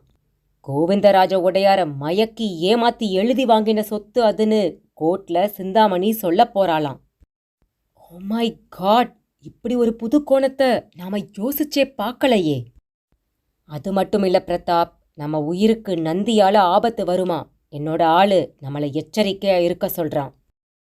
யூ மீன் காளமாடு? ஆமா. என்ன பேத்தல் இது? அதோ அங்க கூட ஒரு மாடு தெரியுது பாரு, அதுவும் காளதானே? எஸ் பிரதாப், கோவில் மாடுங்க இப்படித்தான் தெரியும். ஹே, உன் ஆளு என்ன வளருவாயனா? நாம எந்த காலத்துல இருக்கோம்? உங்க நந்திசாமி என்ன சிபிஐயா இல்ல போலீஸா நம்மளை தேடி வந்து தண்டிக்கிறதுக்கு? ஹே கூல் பிரதாப், அவன் சொல்ல வேண்டியதை சொல்லிட்டான். நாம நம்ம பாதையிலேயே போவோம். நமக்கு எப்பவும் ஒரே கொள்கை தான். ஏமாறவங்க இருக்கிற வர ஏமாத்த நாமும் இருப்போம். இனியும் ஏமாத்துவோம், நல்லா ஏமாத்துவோம். யா கரெக்ட் வாத்தி. இப்ப பாரு வேடிக்கைய. பிரதாப் காரை விட்டு விலகி அந்த மாட்டை நோக்கி சென்றான். வாத்திராஜுக்கு புரிந்துவிட்டது. ஏ பிரதாப், அந்த மாட்டை என்ன செய்ய போற? அது நம்மளோட வில்லன் கிடையாது பிரதாப். வாத்தி, நான் இப்ப இந்த மாட்டுக்கு என் சுருட்டால சூடு வைக்க போறேன். அத நீ உன் செல்போன்ல போட்டோ எடுத்து அந்த அரசூர்ல இருக்கிற உன்னோட ஆளுக்கு அனுப்பி வைக்கிற. அந்த சிந்தாமணிக்கு நான் எப்படிப்பட்டவங்கிறது தெரியட்டும். பிரதாப்பிடம் ஆவேசம் தலை தூக்கியது. பிரதாப், சொன்னா கேளு. அவனோட உளறலை இவ்ளோ சீரியஸா எடுத்துக்காத. அந்த மாடு உன்னாலேயே உன்னை முட்ட போகுதுடா. டேய், ஜல்லிக்கட்டுல நான் எத்தனை காளைகளை அடக்கணவனு தெரியுமாடா? பிரதாப் மாட்டை நெருங்கினான். அதன் பின்பாகத்தில் சுருட்டுக்கணல் பாகத்தை வைக்க அது அப்படியே மிரண்டு திரும்பியது. அதன் கண்களில் அப்படி ஒரு ஆவேசம். மூச்சு துவாரத்தில் அனல் வீச்சு. கொம்பிரண்டும் கூர்மையாக வளைந்து கிடந்தது. ஹே, என்ன பாக்குற? கமான், நந்தியாம்ல நீ. எங்க வா பார்க்கலாம். பிரதாப் ஒரு பைத்தியக்காரன் போல கையை ஆட்டி ஆட்டி அதை வெறுப்பேத்தினான். அதன்பின் ஒரு வினாடி கூட அது தாமதிக்கவில்லை. ஒரே பாய்ச்சல், ஒரே குத்துதான். ஒரு சுழற்றில் அது பிரதாப்பை தூக்கி வீசி எறிந்துவிட்டது. பார்த்தபடி இருந்த வாத்திராஜுக்கு பகீர் என்றது. அடுத்த குறி வாத்திராஜுக்குத்தான். அதுவும் கச்சிதமாக வாத்திராஜை நோக்கி இரத்த கொம்புகளுடன் ஓடத் தொடங்கியது. வாத்திராஜிடம் ஓட்டமான ஓட்டம். மும்பை கடற்கரை கூட்டம் தன் வாழ்நாளில் காண கிடைக்காத காட்சியாகத்தான் அதை பார்த்தது. சிறிது தூரம் வரை துரத்திச் சென்ற அந்த காலை அதன் பிறகு துரத்தவில்லை. தூரத்தில் பிரதாப்பின் உடல் பிணமாக கடற்கரை அலைகளால் அலைக்கழிக்கப்பட்டபடி இருந்தது. மோகன் ஓடி வந்த வேகம் தீட்சதரை திகைக்க வைத்தது. சார், அடுத்த அதிசயத்தை கேட்டீங்களா? அரசூர்ல அந்த வேலப்பன் நம்ம எதிர்ல சொன்ன மாதிரியே அடுத்த விஷயமும் நடந்துடுச்சு சார். வேலப்பன் என்னப்பா சொல்லியிருந்தான்? சார், அவனோட சொத்தை ஏமாத்தி வாங்கின அந்த 2 பேருக்கும் நந்தியே தண்டனை கொடுக்கணும்னு வேண்டிக்கிட்டான்ல சார்.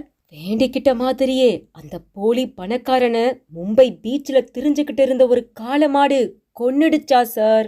இத பார்த்த அந்த வக்கீலு அலறி அடிச்சுக்கிட்டு ஓட்டமான ஓட்டமா. அங்க பிடிச்ச ஓட்டம் அரசூர் கோவில்ல நம்ம நந்தி கிட்ட தான் முடிஞ்சிருக்கு. நந்தி காலில் விழுந்து நான் செஞ்சது தப்புதான், என்னை மன்னிச்சிடுன்னு ஒரே கதறலாம். அப்படியே அவனே கோர்ட்டுக்கும் போய் சொத்தை தப்பா எழுதி வாங்கினதுக்கு பரிகாரம் பண்ணிடுறேன்னு சொல்லிட்டானா சார். அப்படியா? ஆமா சார். விஷயம் இப்ப டிவி பத்திரிக்கை வர போயிடுச்சு.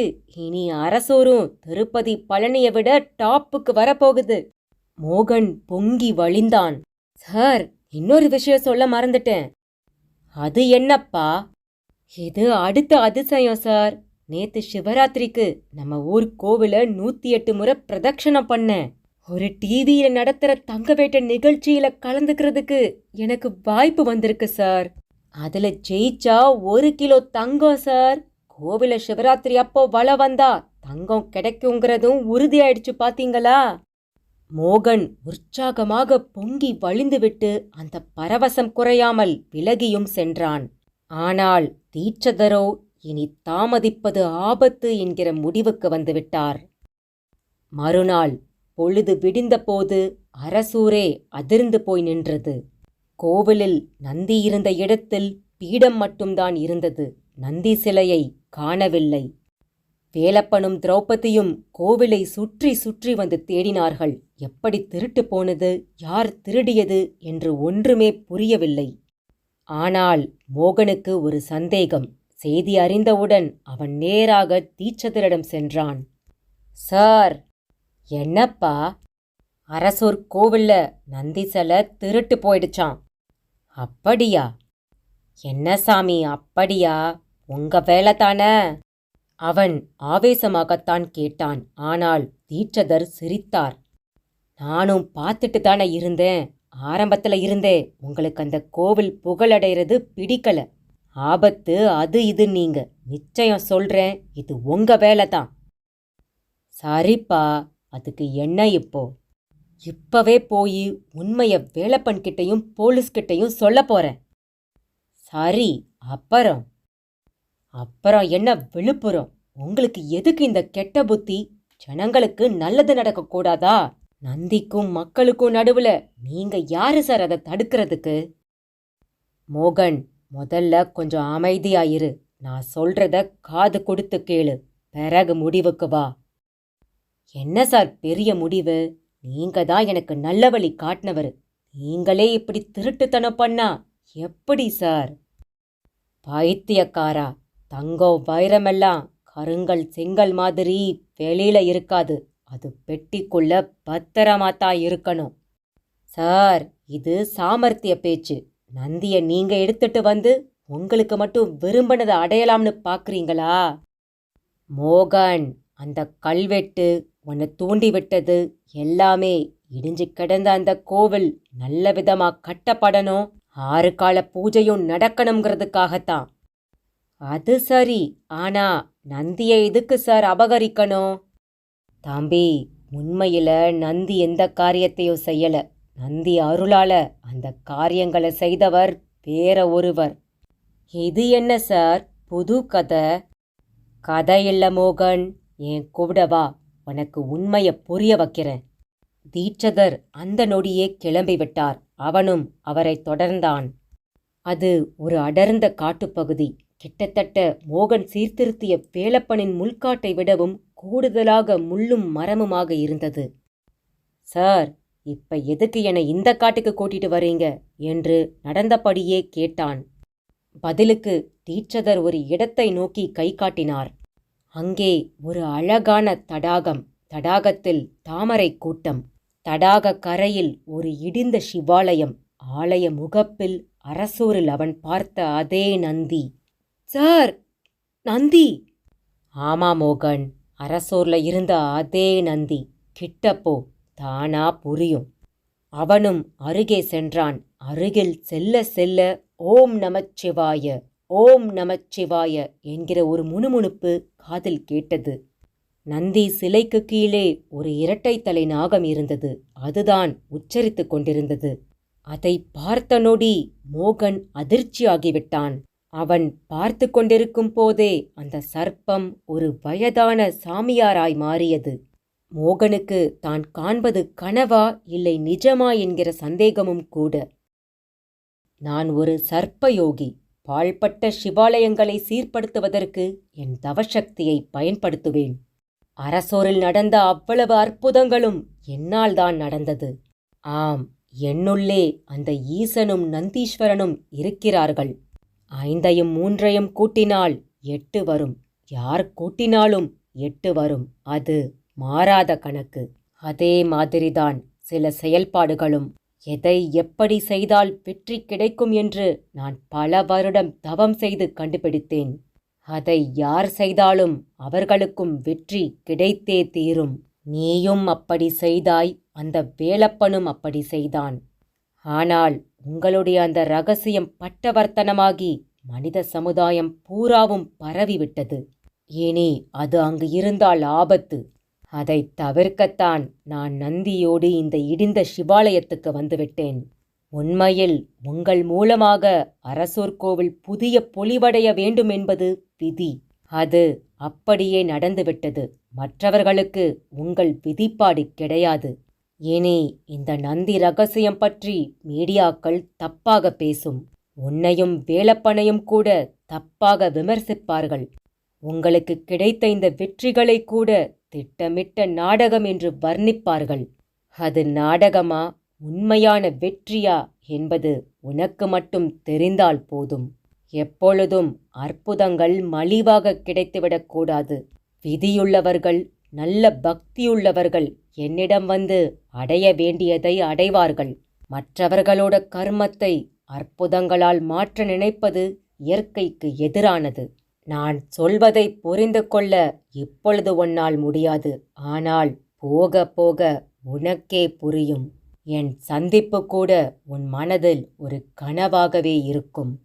அவர் கைகளை உயர்த்தி ஆசிர்வதித்தார். அப்படியே திரும்பவும் சர்ப்பமாக மாறி அங்கிருந்தும் ஊர்ந்து மறையத் தொடங்கினார். கண்களை கசக்கிக் கொண்டான் மோகன். தூக்கம் கலைந்து போனது. கண் விழித்தவனுக்கு அப்போதுதான் தான் கண்ட அவ்வளவும் கனவு என்பதே தெரிந்தது. அவனுக்கு இப்போதுதான் நிம்மதியாக இருந்தது. எழுந்து ஹாலுக்கு வந்தான். ஹாலில் அன்றைய தினசரி பேப்பர் விழுந்து கிடந்தது. அதன் தலைப்பு செய்தியே அவன் கண்களை கவ்வியது. அரசோர் அதிசய நந்தி சிலை மாயம். செய்தியை படித்தவனுக்கு பகீர் என்றது. ஒருவேளை இந்த செய்திக்கான விடைதான் அந்த கனவோ, அல்லது தான் கண்ட கனவுக்கும் நிஜத்தில் நிகழ்ந்த மாயத்துக்கும் எந்த சம்பந்தமும் இல்லையோ என்று குழம்பத் தொடங்கினான். கூடவே பெரிய அளவில் வருந்தவும் செய்தான். ஒரு நல்ல வேலை கேட்டு நந்தியை வலம் வர எண்ணியிருந்தான். இப்போது அதிலே மண் விழுந்து விட்டதாக தோன்றியது. அதே சமயம் எல்லாவற்றையும் நந்தியை சுற்றியே பெற்றுவிட்டால் தன் முயற்சி, தன் செயல் என்று இல்லாமல் போய் தான் ஒரு சோம்பேறியாய், பெரும் சுகபோகியாய் மாறிவிடும் ஆபத்து இருப்பதும் அப்போது புரிந்தது. இந்த ஆபத்தைத்தான் தீட்சதர் அன்று ஆபத்து என்றாரோ? அந்த சர்ப்பயோகி தனக்குள் சிரித்து கொண்டு மீண்டும் ஓம் நமச்சிவாய மந்திரத்தை உச்சரிக்கத் தொடங்கினார்.